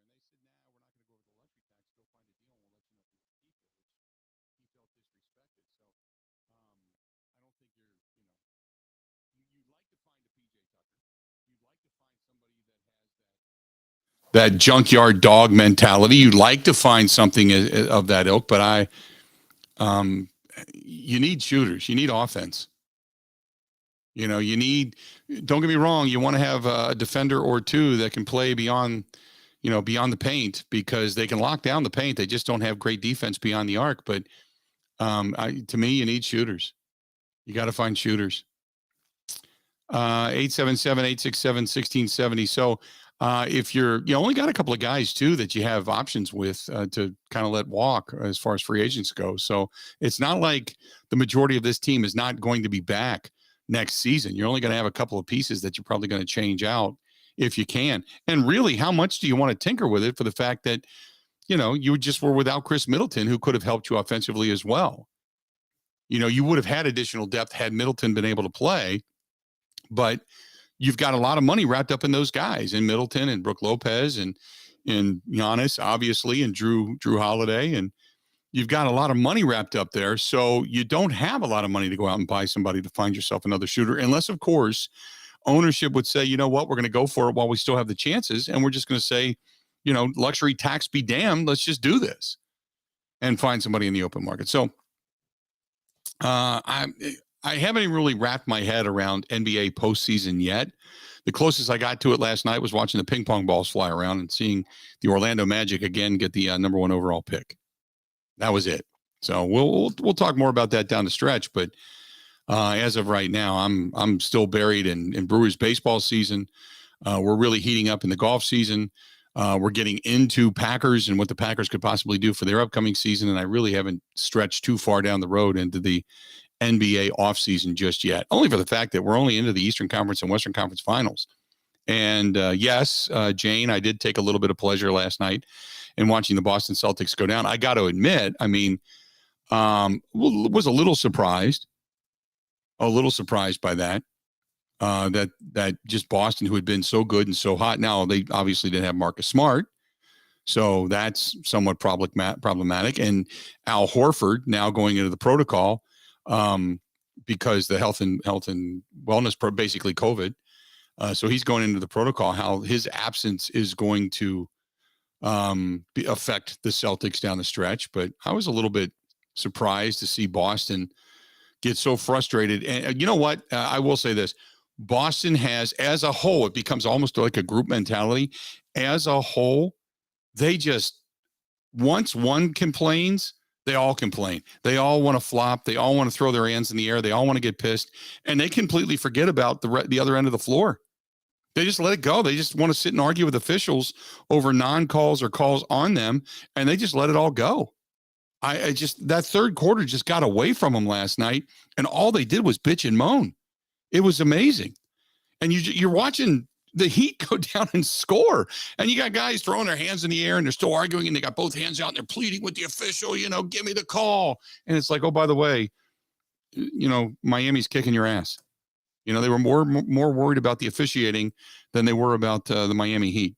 So anyway, I took a little bit of a smile last night in watching the Boston Celtics go down. To answer your question, yes. 877-867-1670. Hit us up. Got a lot more of the Bill Michaels Show coming up right after this. This is the Bill Michaels Show on the Wisconsin Sports Zone Radio Network.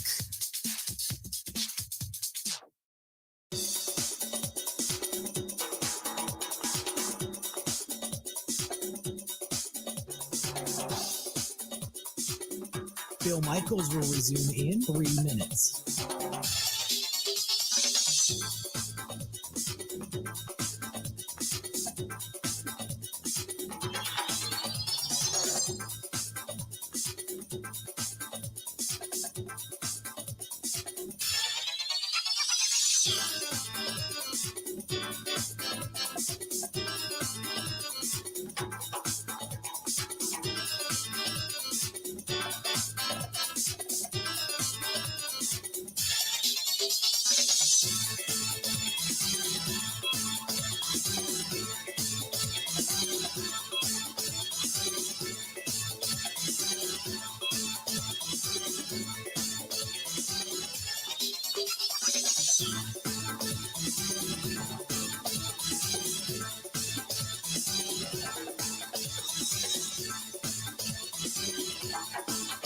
Bill Michaels will resume in 2 minutes.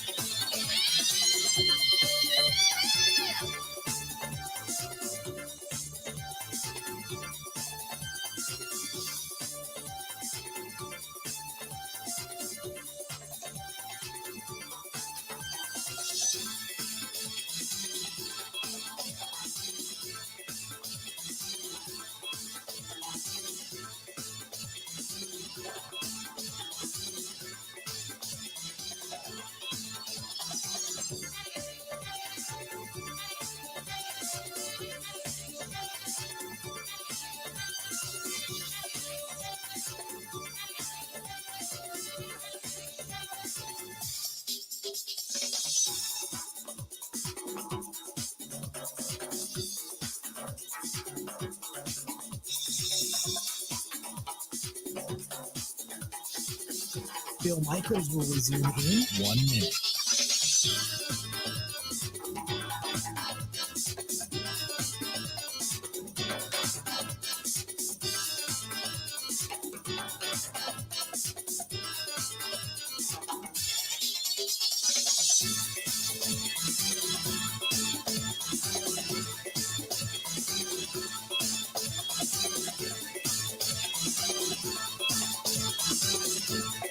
Bill Michaels will resume in 30 seconds.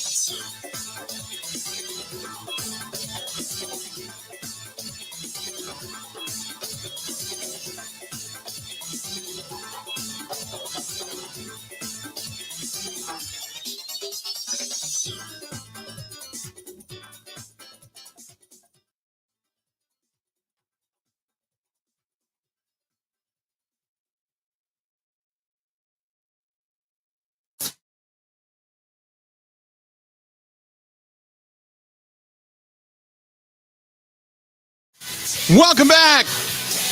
Here's a thought. Ben, I'm going to ask you, what is better in Major League Baseball and more teachable in Major League Baseball? The art of pitching or the art of hitting?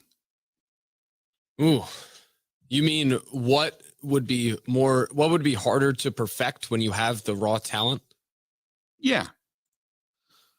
I would say pitching. I think a lot of hitting a lot of it's obviously mental, but a lot of it also comes from your physical and natural ability and pitching as well. But for instance, I mean, all the great hitters are crazy athletic. And a lot of the times, or especially growing up, you see the guys that are bigger, stronger, better coordination, they become great hitters. Pitching, I think, takes much more refinement. when you're talking about mastering the pitches, Yeah. putting all them in the perfect spot, repeating the exact same delivery over and over and over again.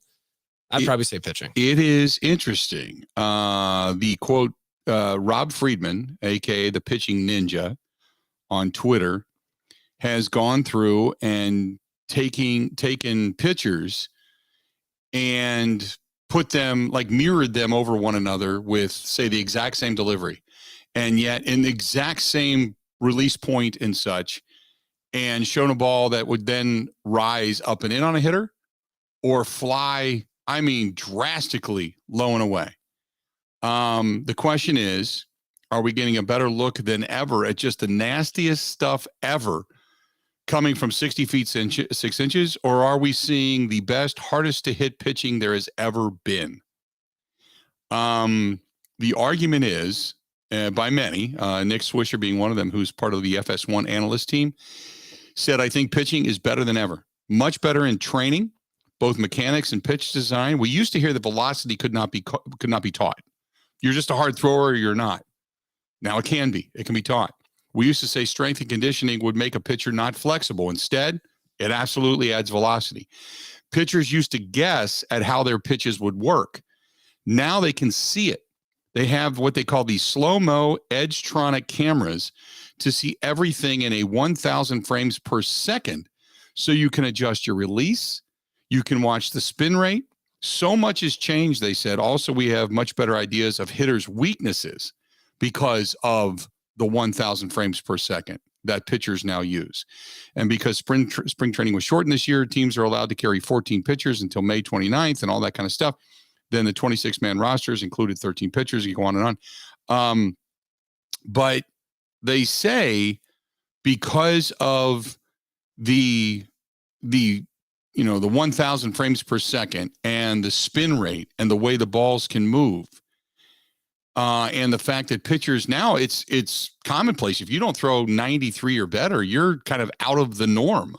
Where it used to be, if you threw over 90, you were out of the norm. And it's grown exponentially. So they say that pitching is so far ahead of hitting now because of the analytics and these tanks, as they call them, these analytic tanks that they can send pitchers to watch every piece of motion, that we're going to see more of this, because one of the things that Major League Baseball is trying to do is figure out ways to put the ball in play a little bit more, which is the reason they started having umpires look at the baseball and then look at pitchers after almost every inning to see if they're throwing anything on their arms, elbows, spider tack, or anything like that. But they say that pitching is now so far ahead of hitting. And hitting, while it is a talent, because of pitchers who have gone through these tanks and have perfected their continued release, the exact same movement, but yet can manipulate the arm to do different things and the delivery to do different things, that the spin rate and release point are so drastically the same, but yet different, that hitters don't know what's coming. They're literally guessing. And that's been part of the problem. And that's the reason that baseball is now considering moving back the mound again, because they just feel that if they move it back, it's going to give a little more break, a little more look, a little more time for hitters to get set, or it'll be harder to hit that strike zone at the exact same point, which would then lead to either more walks or more favorable counts to hitters. I'm not in favor of moving the mound back. Because at what point do you then start to tinker with history? I think, and we've all seen this, I think that hitting has become somewhat of a lost art, if you will. But I also think that technology just hasn't caught up with the hitter yet versus the pitcher and what the pitchers can do. And the fact that pitching coaches are using these Edgetronic cameras, so to speak, and watching it on video to see where what little corner, what little square is the weakest point for a hitter. And therefore pitchers are being taught to attack that over and over and over and over and over again, whether it's up and in, down low, belt high, a rising fastball, a sinking down and in fastball, whatever it happens to be, that it has gotten to the point where pitchers have now kind of far outweighed the hitting, at least the quality of pitching, the overall depth of pitching on many of these rotations. But it's interesting because there's been articles written about why hitting is down in Major League Baseball. But if you go to Rob Friedman at Pitching Ninja over on Twitter, he's got a bunch of different videos there of all these different pitchers kind of compiled over top of one another, and the exact same arm movement, the exact same motion, the exact same type of pitch, but yet one will go down and away, the other one will break up and in, and you just don't know where it's going because the delivery is exactly the same.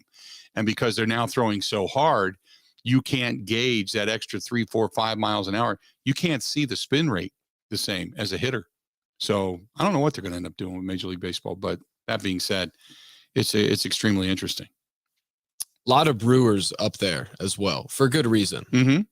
I always see him posting videos of whoever's starting and just their nastiness. I think if anything, they should make the strike zone smaller. Or at least get the idiot umpires out of here that are calling pitches. Because if you're calling pitches 4 inches off the plate, the hitters are absolutely helpless. We saw that in that game a couple months ago. Yeah. Yet when they do those evaluation things for the umpires that we were mentioning, they give them a 2 to 3 inch leeway. Right. Which I like, if anything, make the strike zone smaller, make it harder a little bit for the pitchers to throw strikes. Did you see the one that he posted about 10 minutes ago of Max Fried in the game against the Brewers today against Rowdy Tellez? That ball, it's funny because scientists have said for years that there technically is no movement on the ball. They've tried to figure out why the ball moves. There's scientific fact as to why the ball moves and cuts through the air the way it does.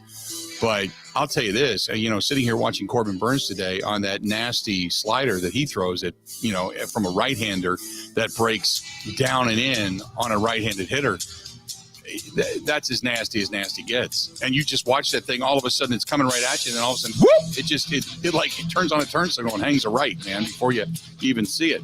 But that pitch from Max Fried today, boy, really interesting. Follow Rob Friedman at Pitching Ninja over on Twitter. Really, really good stuff. Look, we got 3 hours down. We got another hour yet to go. Hang in there. More of the Bill Michaels Show. It's all coming up right after this.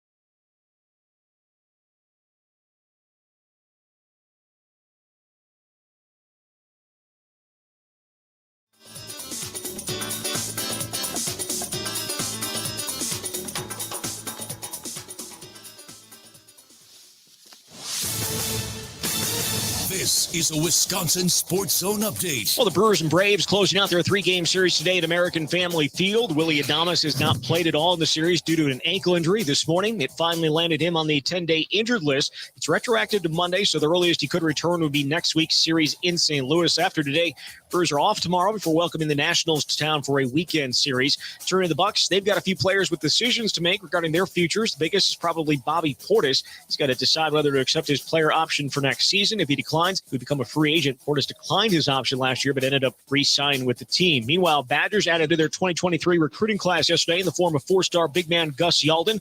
Originally from Appleton, Yalden ranked as the 93rd best player in the country, according to 24/7 Sports. His commitment gives the Badgers 2 in their 2023 class. Where can you learn the skills to take care of yourself and your family? An apprenticeship in construction. Imagine earning money while you learn and getting paid to go to class and graduating without big college debt. You can explore 11 different trades. To get started as an apprentice, visit buildyourcareerwi.org or search for ABC of Wisconsin online. Well, the Packers going to be on the field for the start of OTAs next week. Excitement around Green Bay's defense is building, especially after what they did in the draft. Defense coordinator Joe Barry says expectations are high for his unit and the team as a whole. We're here for one reason. And, everyone says that. There are 31 other teams that are saying that right now. But I think if we just keep making strides and keep getting better and better, I've said it before, when you have a quarterback like we have, and if we keep doing our job building on defense, our mindset is that we want to win a world title. Again, the team will be on the field for OTAs starting next week. With this Wisconsin Sports Zone Network update.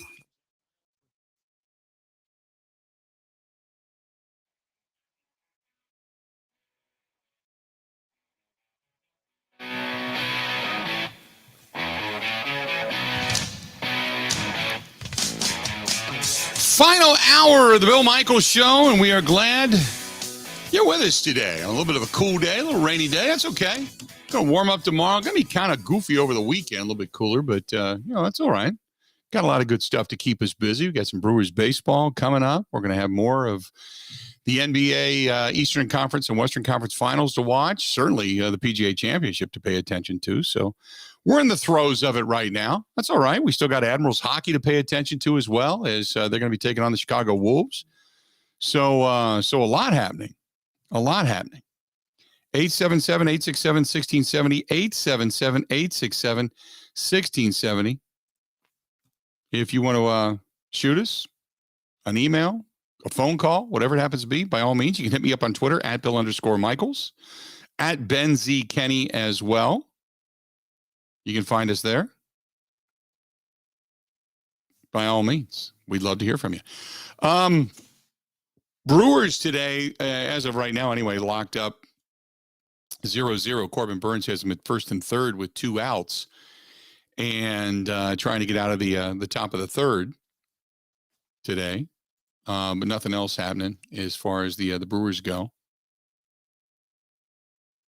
Hopefully they get a win. They win the rubber game of this series. What is the Ebo? Oh my goodness! From earlier this morning. Now I didn't hear this, Ben.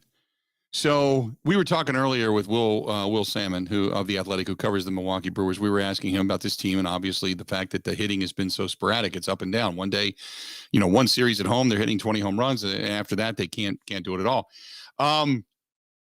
That being said, Christian Yelich, oh boy, that's gone, and we're now at 3-0, 3-0 Atlanta. Austin Riley just went yard on a 3-run dinger off of Corbin Burns in the top of the third. So 3-0 Atlanta. But going back to Christian Yelich, so it's the video jinx. Is that what we're talking about now? So Ebo brought this up earlier this morning, and it was something that you remember when we talked about Yelich's cycle, and I mentioned he hit the grand slam, and then he did a video, and he basically was pretty much non-existent at the plate after that. And then he finally started to hit again, and then he hit for the cycle down in Cincinnati, and he did another video, and since then it's basically been non-existent. So we have the analytics on it. His 1 week after his first I'm Back Twitter video with the weird bowling guy, which was April 19th. His next 7 days, 3 of 23, 7 strikeouts, 0 extra base hits. Then the second one, when he hits the cycle at Cincinnati, May 11th, next 7 days, 2 of 18, 7 Ks, 0 extra base hits. Oh, that's a kick to the beanbag right there. So he posts a video, and then following the video, the next 7 days, he was 3 for 23 or 2 for 18. Strikeouts the same at 7, and not an extra base hit to his name. The video jinx by one Christian Yelich. Throwing it on himself. How about that? Damn. Here's the thing that I get this all the time. I get it from numerous people, but every time he plays well, and I hope he plays well. I hope he does. But every time he plays well, it is, oh, by the way, I'm back, or Yelich is back. What do you think of that? And I keep telling people, what is back to you? And back is he back after playing a game and doing well for 4 games, 6 games? Because to me, back is a season. What is when you can finally say Christian Yelich is back? What is that determining? What is the yardstick by which you're measuring? Back on Twitter.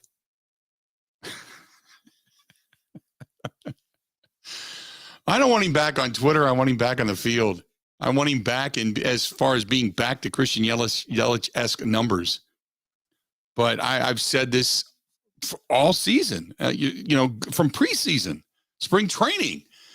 I want the numbers at the end of the year to say 275, 20 to 25 home runs, 75 to 100 RBIs, and a decent on-base percentage of, say, 320 or more. Oh, my goodness, back-to-back home runs. The first time Corbin Burns has done that in a long time. Holy mackerel. Marcell Ozuna, just went yard on a single solo shot. It's now 4-0 Atlanta. Boy, think about this. If they lose to Atlanta today, since that massive homestand in which they hit 20 home runs, they will have lost 3 of the last 4 series. 2 to Atlanta, 1 to Cincinnati, and then they beat the Fish 2 out of 3 in Miami. Man. Not the best of runs right now. But, they're still, much like Will Salmon said earlier, they're still tops in the division, and they're still playing some pretty good baseball. But the bats at times have gone away. I still don't think there's a necessity to run out and panic and start picking up bats. But at some point, if you think you're going to make a run, and for the most part, you would assume that your pitching will hold out, you at some point have to start thinking about figuring out a way to get another bat or 2 in this lineup, something that's just more consistent. But you hang on because you have had some injuries as well. 877-867-1670. But what constitutes back for Christian Yelich in your mind? 877-867-1670. 877-867-1670. What constitutes back? That's what I want to know. That's what I want to know. Because for some of you that said he was back and you want to, I guess there's just some people who just, they want to jump on you, go, told you, that type of thing. And I always say it's premature. Because until the season's done, I'm not counting him as back. But, what do I know? 877-867-1670. If you want to hit us up, by all means. 877-867-1670. Find us. This is from Mark. Mark says, to me, back is Christian Yelich giving us more than just a couple of weeks of good offense. I want at least a month to start to become a believer again. Give me a month in which you're going to hit about 275 to 290 and be consistent at the plate and not look like you're constantly guessing. That, to me, would be back. I still don't think it's back, but okay. Okay. That's better than what Summer's saying. Put it that way. That's better than what's, oh, damn, that's cold. Did you see the, wow, James, you're cold. James said, did you see the new Bucks wear that they're selling downtown? And it's a Kevlar vest, a bulletproof vest with a Bucks logo on it. Did you see that, Ben? No. Oh, that's not right. Did not see that. That's cold, man. That's cold. Oh, by the way, did you see that there was a shooting near a food truck in downtown Milwaukee? And the mayor blamed it on people that loiter because of food trucks? Also, no, did not see that. Sometimes, it's the old Jimmy Buffett song. If you just don't laugh, we'll all go crazy. We'll all go insane. You got to laugh or we'll all go insane. This is from Mark. Mark says, hey, Bill, great show. I think the Packers, with all the nationally televised games, will get used to those late-day games. Wasn't it Matt LaFleur who said he likes noon contests? Yeah, I think every coach does. I think every coach likes the noon game, the same routine. Get up early in the morning, get your guys ready. That's the only thing that can really affect their day. Rather than waiting till mid-afternoon or a late game or a Monday night game or Thursday night game, it takes them out of their routine. Players, athletes, they're creatures of habit. They just are. I think every coach likes those games that are consistent. Same time, same routine, get into a groove. That's what you like as a coach. That's what you like as a head coach or manager. I think that's what you like. 877-867-1670. Let's go to Mike listening to us in West Dallas. Mike, how you doing today, man? What's happening? I'm doing good. How you doing, Bill? Doing well. What you thinking today? Yeah, so in terms of Christian Yelich, I mean, you look at his 2 big years. He hit 326 and 328. Mm-hmm. He's hitting 250 currently. So I don't know how anybody can say that he's back. He still has a good on-base percentage, though, so he still has maintained his eye at the plate. He gets into favorable counts. He's just hasn't been capitalizing as much as he used to. For me, a 300 average and on pace for 30 home runs, I think would be Yelich, right? I mean, he was MVP one year and runner-up MVP to Bellinger the other year. So for me, that's that. And then the other thing I wanted to comment on is, you look in this lineup and the real weak spot is center field. I mean, that platoon of Tyrone Taylor and Lorenzo Cain is just not working out. I don't think either guy, is really an everyday player at this point. So for me, I want them to trade a guy like Adrian Hauser for a center fielder who can hit. So the Brewers, they need more consistency in their lineup. They got a lot of, 250 power guys. They need a guy that's going to hit, 280 or better. Who's going to get on base and set the table for those guys. So I'd love to see them trade a guy like Hauser for a center fielder that can hit at the deadline. I think you could get a really good trade piece for Hauser because he's young, he's got a good arm, and he's got a lot of years of team control under his belt. So he's a valuable commodity in the trade market. And the Brewers have a guy like Ethan Small in the minors right now. He's got a 2 ERA. In AAA, and he was their 2019 first-round pick. So I think you could get similar production from Ethan Small in place of Adrian Hauser, and I think you could really improve your lineup by having a center fielder that can hit 280 or better at the top of your order. What are your thoughts? No, I agree. I think they're only going to go so much longer before they start looking to make a deal. Now, I will say you want to try to get your roster healthy again, but I'll tell you this: Tyrone Taylor was just lighting it up down in spring training, and you thought, boy, he's going to have a big year, and he was going to put pressure on somebody in the outfield. And he's had opportunities. He had a few moments, but he hasn't had consistency. Keston here are the same thing. They kept waiting for him to break through. Now he's back up again, playing first base today.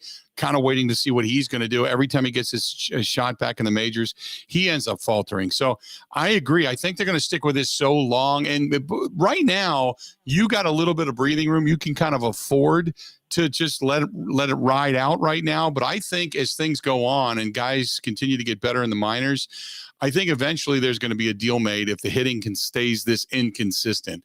The problem is, I don't think it's just one guy. We have seen Adames be up and down. He's giving you power numbers, but he doesn't give you anything else. We've seen at times Colton Wong be really, really good and then really, really cold. Christian Yelich the same. So I think when they finally get everybody back together, and hopefully that's sooner rather than later, they'll let it ride a little bit. But I'm not going to be surprised at all to see the Brewers make some kind of a deal for another bat down the road, specifically in the month of July.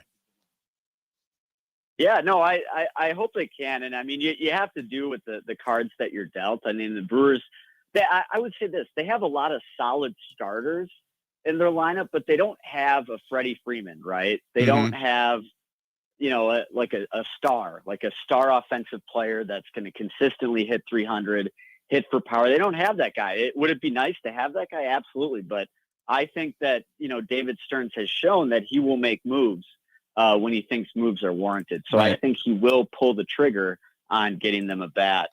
Maybe even well before the trade deadline, because this lineup is just, they can't hit good pitching. I mean, every time they face the Braves, they just don't score any runs. Yep. So, you can hit against bad pitching, but against good pitching, they struggle. Yep, so. No doubt. Good stuff, man. Appreciate it, Mike. Talk to you soon, buddy.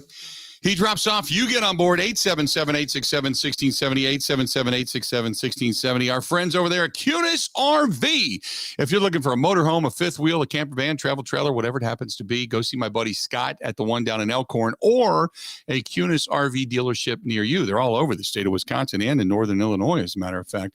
They represent America's most reliable, best-selling RV and camper brands, such as Nexus, which is what we had last year, Keystone, Winnebago, Redwood, Jayco, Dutchman, Forest River. Love Forest River. Forest River, beautiful. Beautiful. So many different brands to choose from. You can stop in any one of their many locations. Take advantage right now of the financing because everything's continuing to go up. So if you're thinking about it, do it now before it goes up any further, especially if you're not going to be taking any of those trips abroad, not going to be taking any big time vacations because the prices continue to go up. Get an RV, take a kind of some of the area here in our own backyard. You can do staycations, biggest expense is some gas and that's it. Not going to cost you a bunch of money to fly someplace and some of the other rising prices in some of these other vacation spots. Get an RV, go RVing, get a camper, tow behind, whatever it happens to be. And if you're trying to sell one or trade it in, they're the people to see.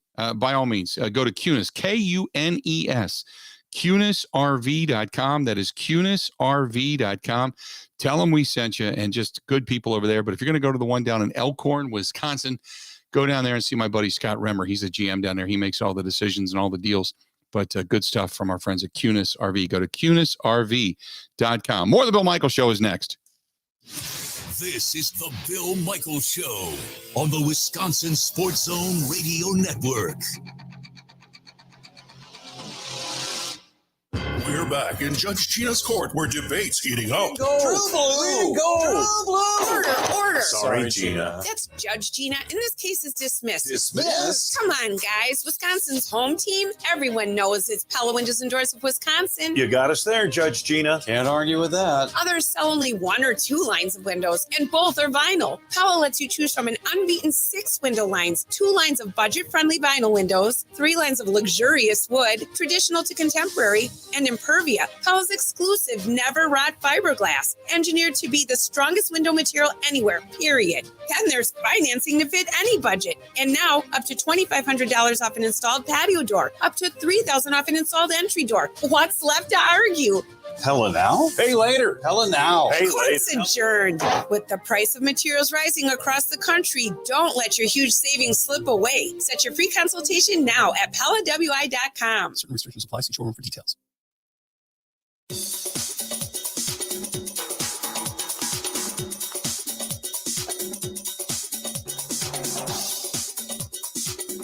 Bill Michaels will resume in 3 minutes.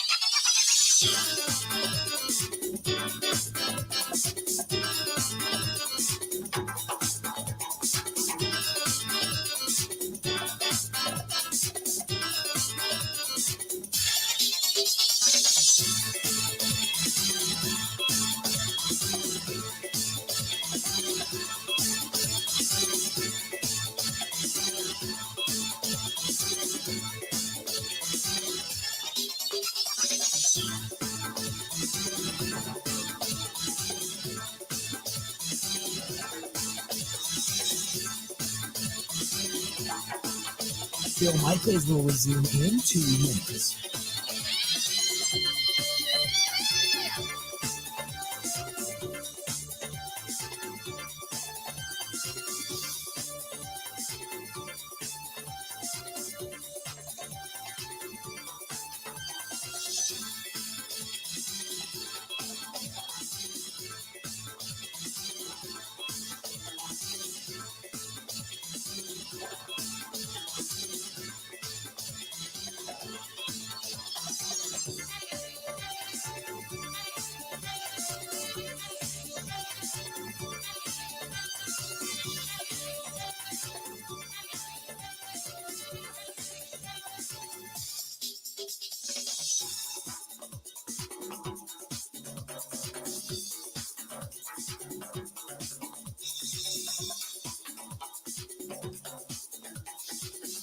Bill Michaels will resume in 1 minute.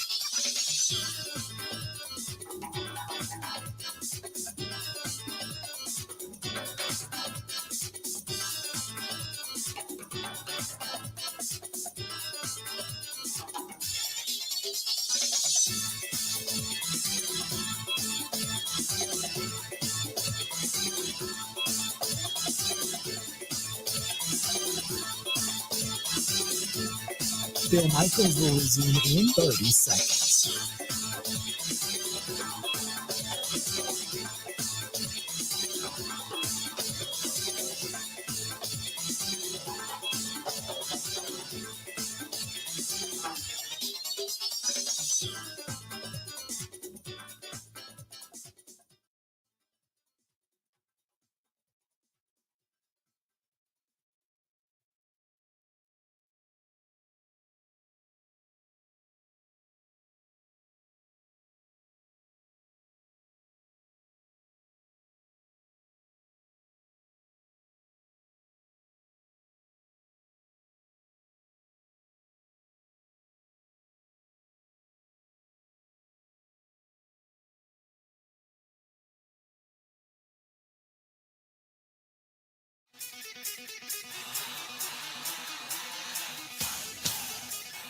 Heading out tonight, maybe downtown Waukesha.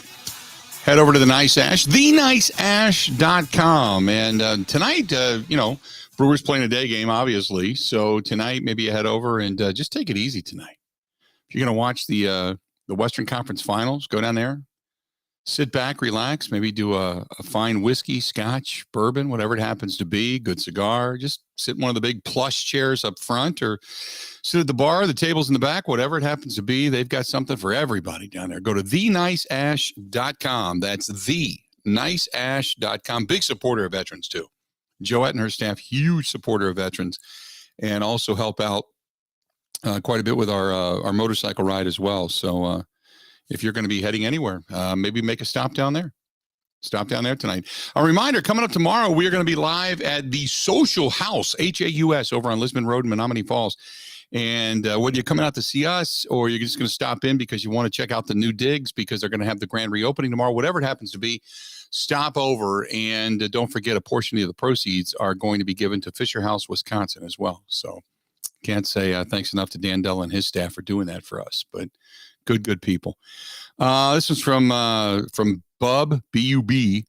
Bub hits us up and says, I'm one of those people that thinks that the Minnesota Vikings are real close to what the Packers are going to do. I think they're going to be trying to topple the Packers for the top spot in the NFC North. Let's face it, over the last few years, they have just been splitting the series between the two. The Packers don't have as much dominance in the division as you would think. Well, when you're winning the division every year, that is dominance in the division. Yes, it is. And okay, well, even if they have been splitting, and I agree with you. Look, the best competition over, the Packers have had in the division over, we'll say a decade, maybe two, has pretty much been the Minnesota Vikings. The Bears have been a far cry from, they're so far away from the 85 Bears. That's what, James Young, the founder of Styx, who was on with us yesterday, said, we're still living on that. That's what, they have made a Super Bowl run. They just didn't win it, obviously, that year against Peyton Manning in the pouring down rain in Miami. And I think that was actually the Prince halftime Super Bowl show, as a matter of fact. But they haven't been consistently good. The team that's probably been the closest has been the Vikings. I agree with that. But don't tell me that they don't have dominance. Yes, they have. When you win it every year, the division, if you're talking about just the division, that's dominance. Yes, it is. You can pretty much every year pencil in the Packers minus an injury to Aaron Rodgers. It's kind of been that way. You had the 1 year under Mike McCarthy, his last year. You had the final years of Mike Sherman, as that team wasn't very good. But beyond that, they've been pretty good. Remember, it was only 1 year for Ray Rhodes after Mike Holmgren left in 99-2000. But yeah, they've been pretty good. The Packers have been pretty dominant when it comes to winning that division. Taylor says, would we say Keston failed this year? I mean, he hit well in the spring. Then the season started, and he only got to play once every 4 or 5 days or so, and he had the best batting average till the week he got sent down, played 2 days, and the batting average dropped into the 220s, but then went to AAA and got to play every day and was batting 400 at one point. I think you got to give him some consistent playing time, or are they failing him?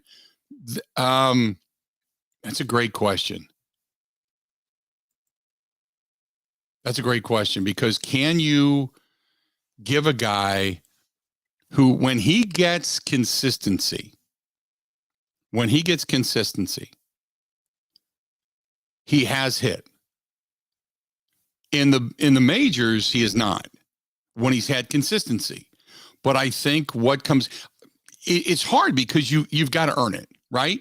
When you get your opportunity, you got to take advantage of it. That's what every manager, every head coach will ever tell you.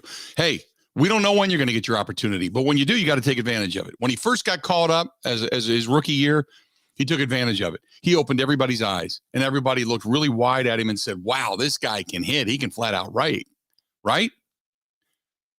And then it all went away when he did have opportunity. So the last couple of years I know have been kind of tough, and he had some personal issues going on with his mom and such, with the health, and that's all out of the way. So this year, great attitude, came in. I agree with you. Spring training, lit it up. Didn't do it in the bigs, but then again, didn't play every day. They're waiting for him to take advantage of the opportunity. He didn't. Not consistently. Then he goes down to the minors and he rakes. Then he gets to come back. Now he's going to get some opportunity to get some at-bats here. While Willie Adames is down, he's playing first today. He's going to get some opportunities, especially with the DH being what it is. Only he can hit the ball. How many opportunities do you give him for a team that is desperately right now in need of consistent hitting? So maybe Keston Hiura, if he goes to another team, he begins to rake. And we're all going to put palm to forehead and go, what the hell did they do trading him away? Oh, my God. But he's not giving you consistency here because he cannot find an everyday spot because his bat is so inconsistent. That's not on anybody but Keston Hiura. I hope he gets some consistency right now. I hope he's able to. And they've moved him around. Let's be honest. I mean, they've moved him all over the place. And first base is not his position. Normally, he's a second baseman, but he's proven over time, too, that he's not the best defensive second baseman. Colton Wong is far better. He's not going to displace Colton Wong. He's not going to displace Willie Adames or Urias or anybody else for that matter. So you play him at first. So I agree with you. I think it's tough to tough to get him the at-bats. You would like to get him to see what the litmus test could be. But who are you going to sit down to put in a guy you're just trying to see if he's actually going to be a big leaguer or not? You know, it's if you're the Brewers, it's a great conundrum to have because you know you've got talent, and you've got talent that most likely is better depth-wise than Keston Hiura. But don't you get the gut feeling that if he becomes part of a trade, that he's going to, wherever he goes, he's going to go light it up. He'll go light it up somewhere. He'll get the opportunity, and all of a sudden he becomes the guy that everybody wanted him to be, and he starts hitting the hell out of the baseball, and most likely comes back at some point or another, and he haunts the Milwaukee Brewers. And you'll say, oh, my God, how did they let him go? But at the time, looking at the circumstances the way they are right now, what are you going to do with him? Who are you going to sit? And it's easy to say, well, play him here and play him there. But if, say, he goes to, I don't know, say they trade him to the Reds, or say they trade him to a team in the American League, say all of a sudden he's the everyday second baseman or the everyday first baseman for that matter, which I think he's a little small to play first, but you get what I'm saying. Suppose he becomes the everyday guy, one position, one place, consistent at bats, and all of a sudden he starts to rake. That's probably the best situation for him, but you're not going to get it here now.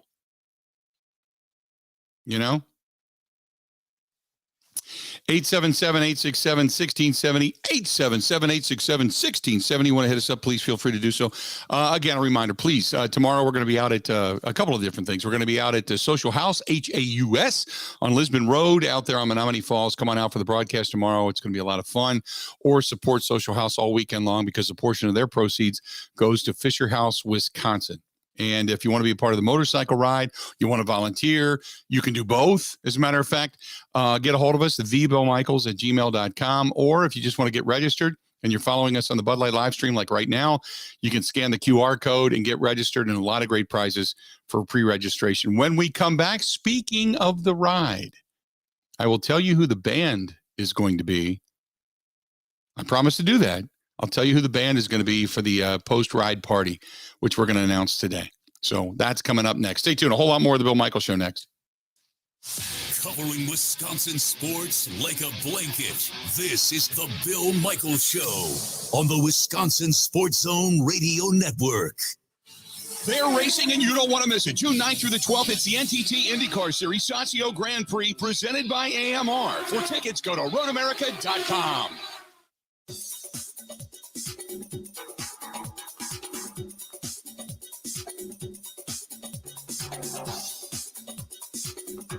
Bill Michaels will resume in 5 minutes.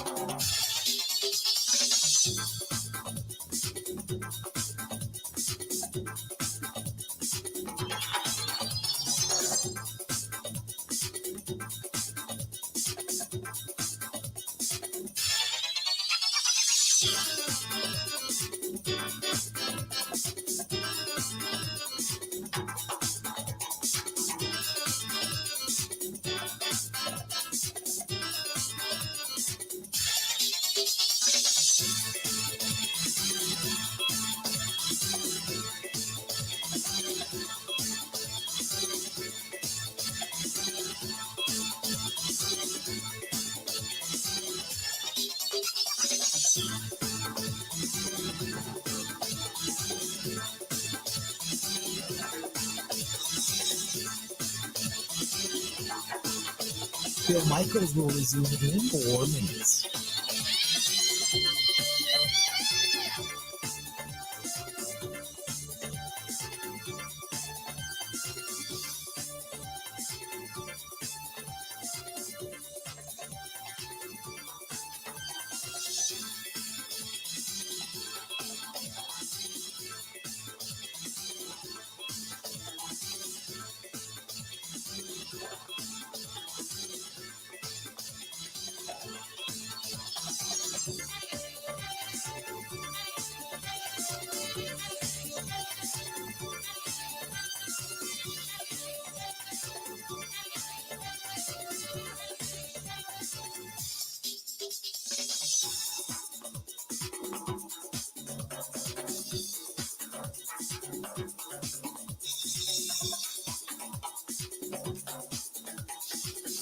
Bill Michaels will resume in 3 minutes.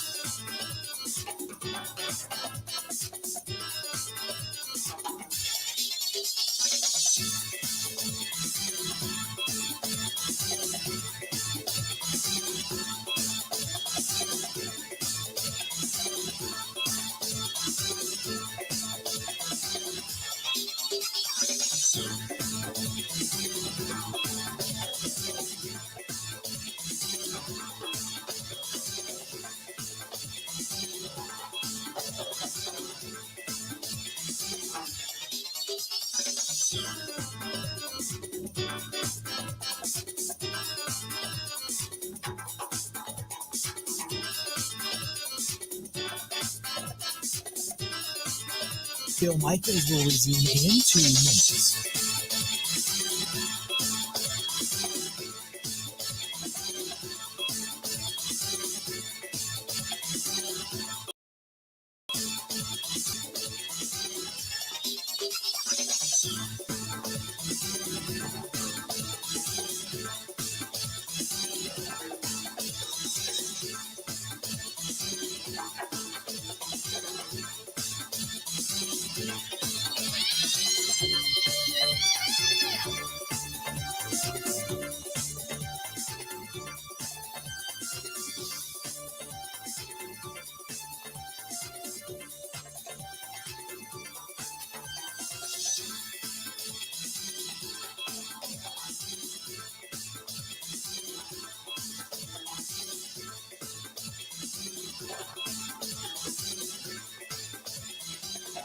Bill Michaels will resume in 1 minute.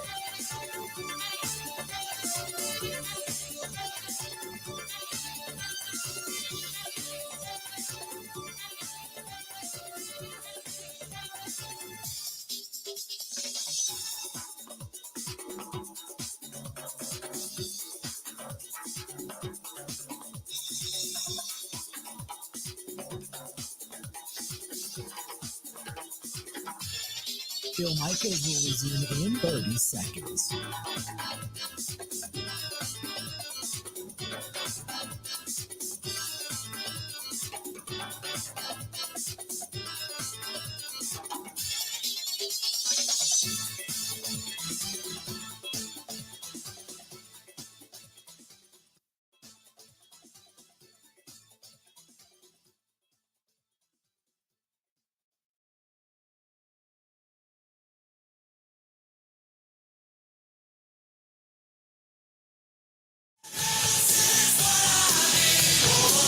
Welcome. Glad to have you back. Hey, our friends over at Bud Light want me to remind you Wednesday Night Live is back. As a matter of fact, I got win tomorrow. I think Leanne Hawk and possibly Josh Quinn swinging by Social House tomorrow. They want to support what we're doing and obviously support the veterans and Fisher House Charitable Foundation and the fund and everything that's going to be going on over there tomorrow for the broadcast. And I told him, I said, if you're over there, let us know, because we'd love to talk about what's coming up at the Wisconsin State Fair Park and the Budweiser Pavilion this coming music season, which begins a week from tonight.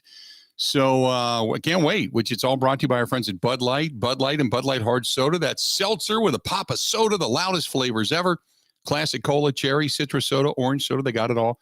But it's all going to be out at the Wisconsin State Fairgrounds and the Budweiser Pavilion starting next Wednesday night. Rebel Grace takes the stage. Looking forward to it. 877-867-1670, 877-867-1670. ESPN Steve said, didn't they say the same thing about Scooter Gennett? I agree. Remember, Scooter Gennett, for like 2 years in Cincinnati, just raked. When he went down there and became the everyday second baseman, he all of a sudden became like a fan favorite. He was hitting the ball. He was hitting the hell out of the baseball. And then, gone. He went through this 2 year and a half period, where he could do no wrong. And then it just went away, just faded away. Now, again, there's always, because it's baseball, there's always the stigma of what did you do? What did you take? And then, hey, when they started cracking down, or maybe when they started talking about, all the problems with sign stealing, it's all of a sudden your power, your batting, your hitting, everything you were doing all went by the wayside. So you always question it. And I don't blame people for that, but yeah, it is interesting that he was just on fire. He could do no wrong. And then all of a sudden, gone. Just gone, man. Went by the wayside. 877-867-1670. Hit us up. By the way, the Brewers have finally dented the plate. Christian Yelich just came home on a base knock, so it's now 4-1. 4-1 as the Brewers trail Atlanta down at American Family Field. Our buddy Paul, he says, bringing up the statistics about Christian Yelich. Does he know this? Maybe Christian Yelich needs to stay off of Twitter and Facebook.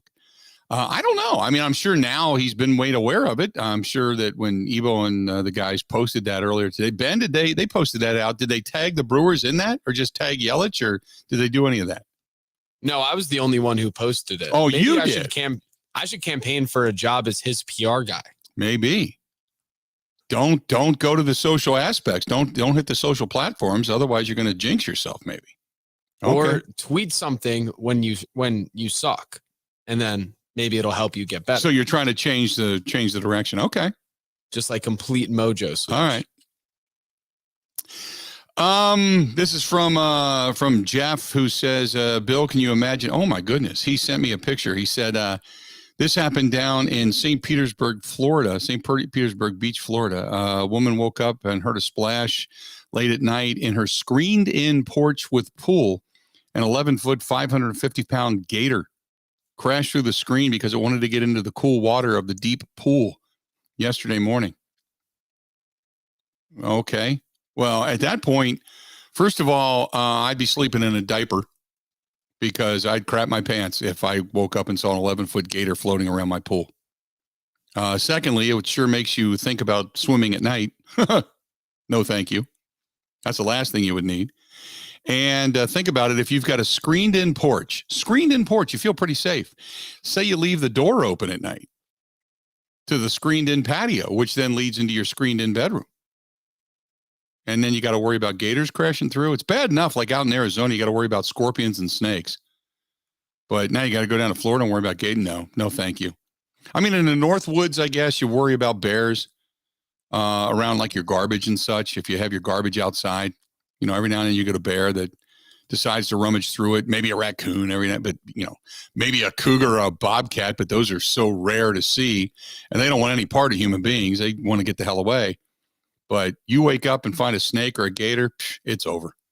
I was actually, when I was getting ready to take the job at the Packers flagship station back in 1999, I had interviewed in 98, in the December of 98.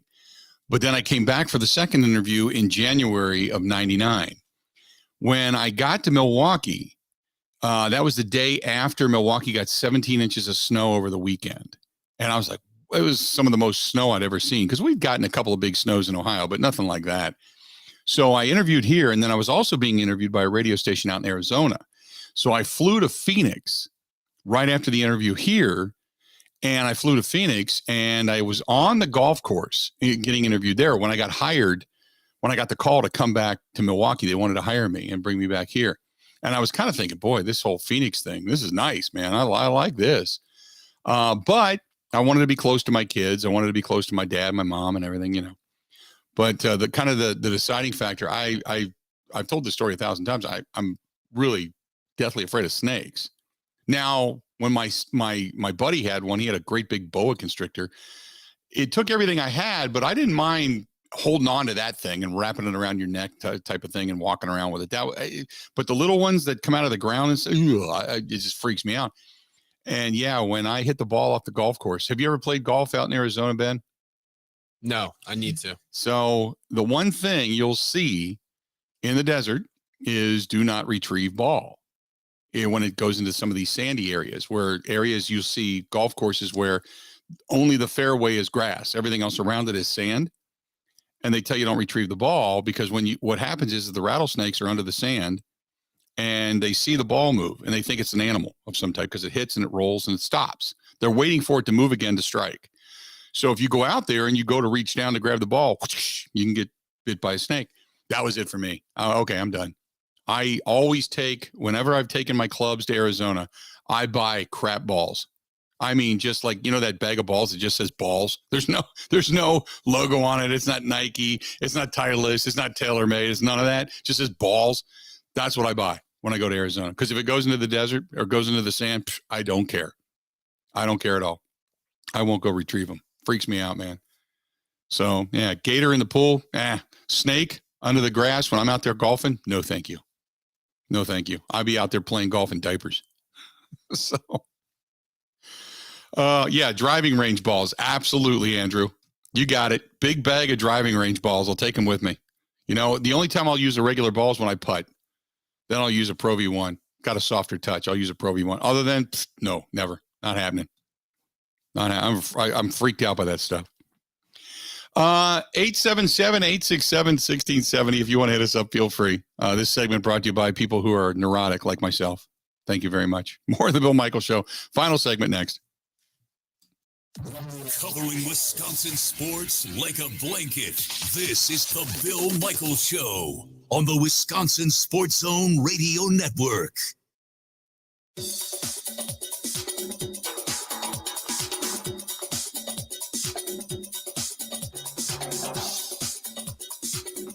Bill Michaels will resume in 3 minutes.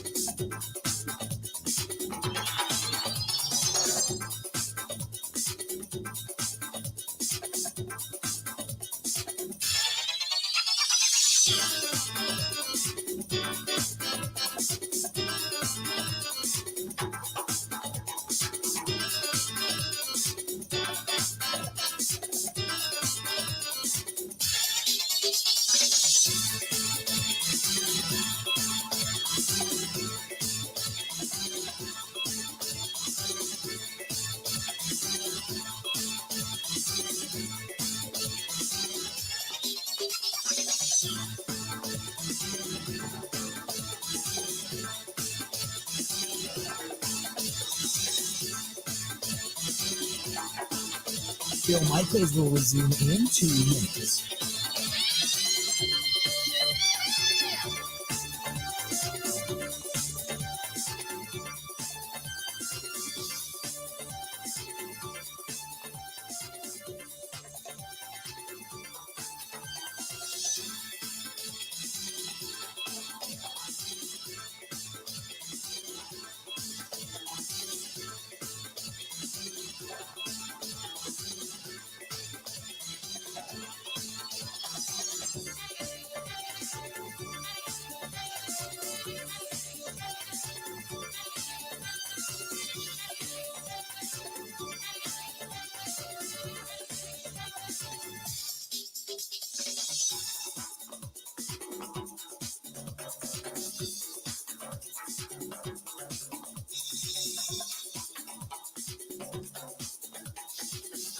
Bill Michaels will resume in 1 minute.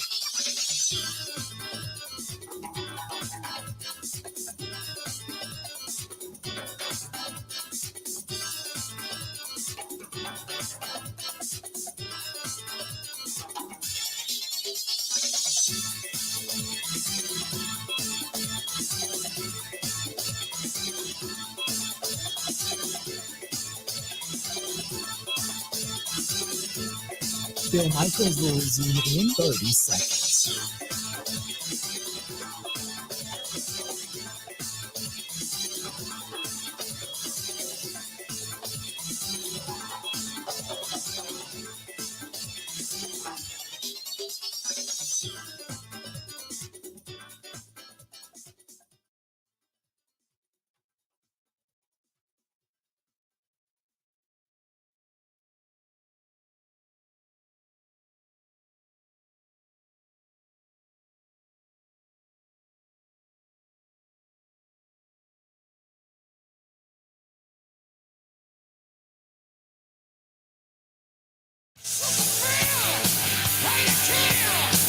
Glad to have you. Final segment on a Wednesday.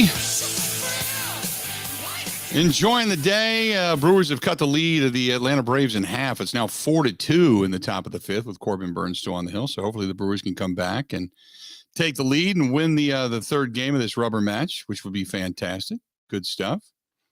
877-867-1670, 877-867-1670. Hey, Unit, this is from Scotty Dave. Says, I can't believe you didn't talk about the Bucks in 6 and David Bakhtiari being back at the, he calls it the Bradley Center, to chug a beer. It was wild down there. Nobody mentioned it. I did see that. It was, it's great to see Bakhtiari. I didn't really help him win, but it was good to see. It's a, you know what that is? That is one of those, what you would call like a folksy moment, a folksy moment. It's a very well-known player, a Green Bay Packer, and, first of all, supporting the Milwaukee Bucks. Secondly, doing what Wisconsinites do, chugging a beer, enjoying the day, high-fiving, foam all over your face. You're good to go, man. Problem was the team didn't win. That's it. Problem was the team let them down. Yeah, it was cool the first time. Yeah. It's put it this way. It's now a thing. He has to do it every time he's there. That's the thing is it's expected now. So if you see David Bakhtiari in the house, no beer is safe. Well, when are we going to ask if that's really the best thing for his diet going into the season? Right. I know. Well, I'm sure right after that, he probably is in the midst of a cleanse. So it probably fell right out of him. Hey, what is Paul Christ's salary? Do you know off the top of your head? Ooh, 400,000, 500,000? No, it's got to be more than that. Oh, yeah, it is much more than that. 5.25 million. I was going to say it's got to be a lot more than that. Now, here you go. Here's the difference. Ohio State, they extended the football coach Ryan Day. They added a couple of more years on his contract. He's now signed through 2028. He is now making $9.5 million a year. Now, wasn't it the Southern Liar and Brian Kelly? Didn't he get $10 million a year, a 10-year, $100 million contract? Wasn't that what he signed at LSU? 10-year, $95 million. $95 million, so almost, $9.5 million a year. So now Ryan Day is making the same amount of money per year as the Southern Liar. That is Brian Kelly.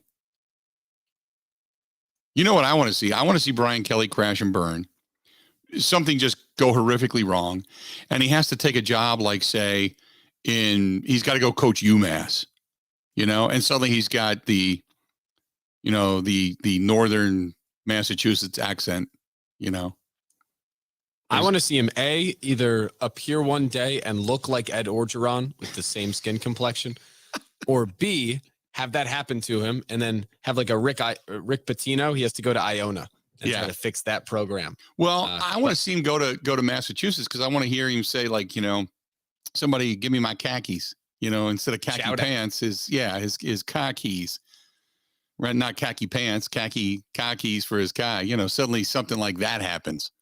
That's what I want to see. So we can just, because he's already been exposed, but I just want to see how he morphs into whatever situation he has. He's the chameleon of coaches. Send him to Louisville. He has to get strippers for all the recruits. I know, right? Yeah, him and Papa John, who's no longer Papa John.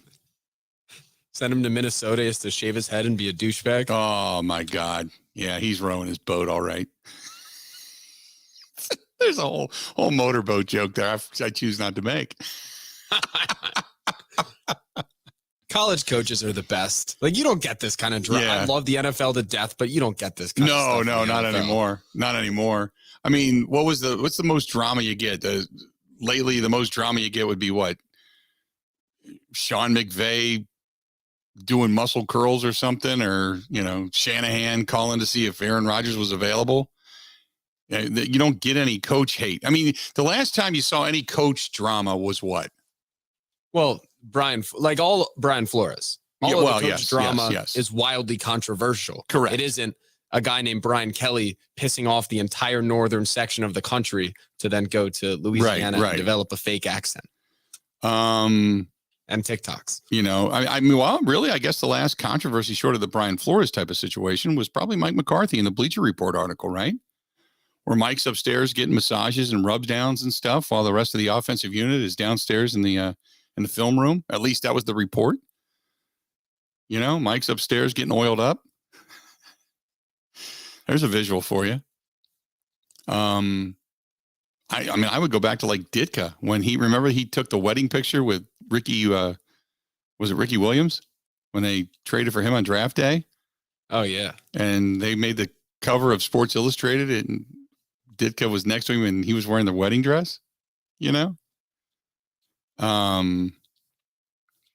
the Raiders coach. Go back to John Gruden, I guess, getting busted, or the Raiders coach who actually punched an assistant. You had the two coaches that got into the fight. What was the coach's name that got into the fight in New York and got canned like the next day for the Giants? I can't remember his name. But you had a little bit of that. But you don't have, what I'm talking about is you don't have that flamboyant guy you love to hate, the caricature you love to hate. Oh, I forgot to mention this yesterday. Speaking of someone I enjoy hating, Coach K made around $12 million last year. Yeah, well, you figured he would. But then it hasn't come out for this year yet, which I'll be excited to comment on. It's probably going to be about the same. What do you think it's going to be? 12, 13, 15 in his final year? He probably got a nice bonus, and he's got more money than he'll know ever what to do with, and off he goes. Has to pay the documentary crew that followed them around everywhere. Right. Probably pestered the players when they were supposed to be playing. When's that 30 for 30 going to come out? Hopefully never. If it does, I'm going to tag it, and I'm going to keep tweeting it to you. Again, Jay Wright retired after the Final Four was well over. Right. All class. Not even close to a distraction. Right. He should be the model of college coaching. Why did he choose then to do it, though? It's probably because he wanted his guy in place, where Coach K had the power to choose his guy. Jay Wright just wanted his guy to take over. And he didn't want to make it about himself. Well, yeah, he didn't want to make it about himself, but boy, you hate Coach K. There reaches a point where it becomes too easy. Yeah. I enjoy joking about these things. Yeah, you grab the low-hanging fruit on Coach K. I agree with that. All the time. All the time. So anyway, yeah, that's the news of the day. The Ohio State extends the contract of Ryan Day, who's now making $9.5 million a year. $9.5 million a year. There you go. I would like it if he went to the NFL. Really, Ryan Day? Why would he? I want him out of the Big Ten. He's a good coach. Okay. Yeah. Oh, I don't know why he would. But I would like it if he did. But here's the thing: if Ryan Day left, you know who's taking over that program? Oh God, Luke Fickell out of Cincinnati. Luke Fickell would go back north. That's Luke's school. I thought you were going to say Urban Meyer would. Oh God, no! God no! God no! They're done with Urban Meyer. No. Luke Fickell always would go back. Good. Yeah, but maybe I can convince myself in that instance that maybe they'll take a step backwards. And it'll last until the season starts. The scary thing is Luke Fickell, I think, is a better coach than Ryan Day. I would agree. And he just got an opportunity. Had Luke Fickell stayed, chances are he gets that gig. He would be the head coach of Ohio State. Timing is everything sometimes. But you know, personally, I think he's the better coach. Jerry Glanville was another one, the ultimate coach to hate. Jerry, you're right about that. Remember, you had characters. You had Bum Phillips. Remember Bum Phillips? You had Bum Phillips on one side, cowboy boots, cowboy hat, all that stuff. Remember, then you had Tom Landry, button down, the fedora. You know, you had the preeminent class of class. You know, you had Jerry Glanville, who was kind of crazy, and Mike Ditka, who was a little bit crazy. We all know that. Who else? You had some really flamboyant coaches back in the day, man. Big time. Hank Stram was another one. He was kind of a caricature himself. You go, but that's going way back, but you had some pretty wild coaches throughout the years. Coaches and then there was Denny Green. Denny Green was you crown their asses. You had another one. You had a lot of character back then. You don't have that same character today, you know? They're all GQ guys, you know, Sean McVay, Shanahan, Matt LaFleur. You got all these guys that look like they came off the covers of GQ magazine. And they kind of smile, they laugh a little, you know. There's really nothing caricature-wise about them. All right, tomorrow we are live. We're at the Social House. Come out and join us. Come out and get some breakfast. Come out and get some lunch, maybe a beverage. Come out and enjoy the show. We hope to see you tomorrow. We're going to be live at the Social House on Lisbon Road, Menominee Falls. We begin the campaign tomorrow, start on-site registration, pre-registration for the motorcycle ride, and tomorrow and all throughout the weekend, they're going to give a portion of the proceeds to Fisher House, Wisconsin. Come out and support some vets tomorrow as well. Time for us to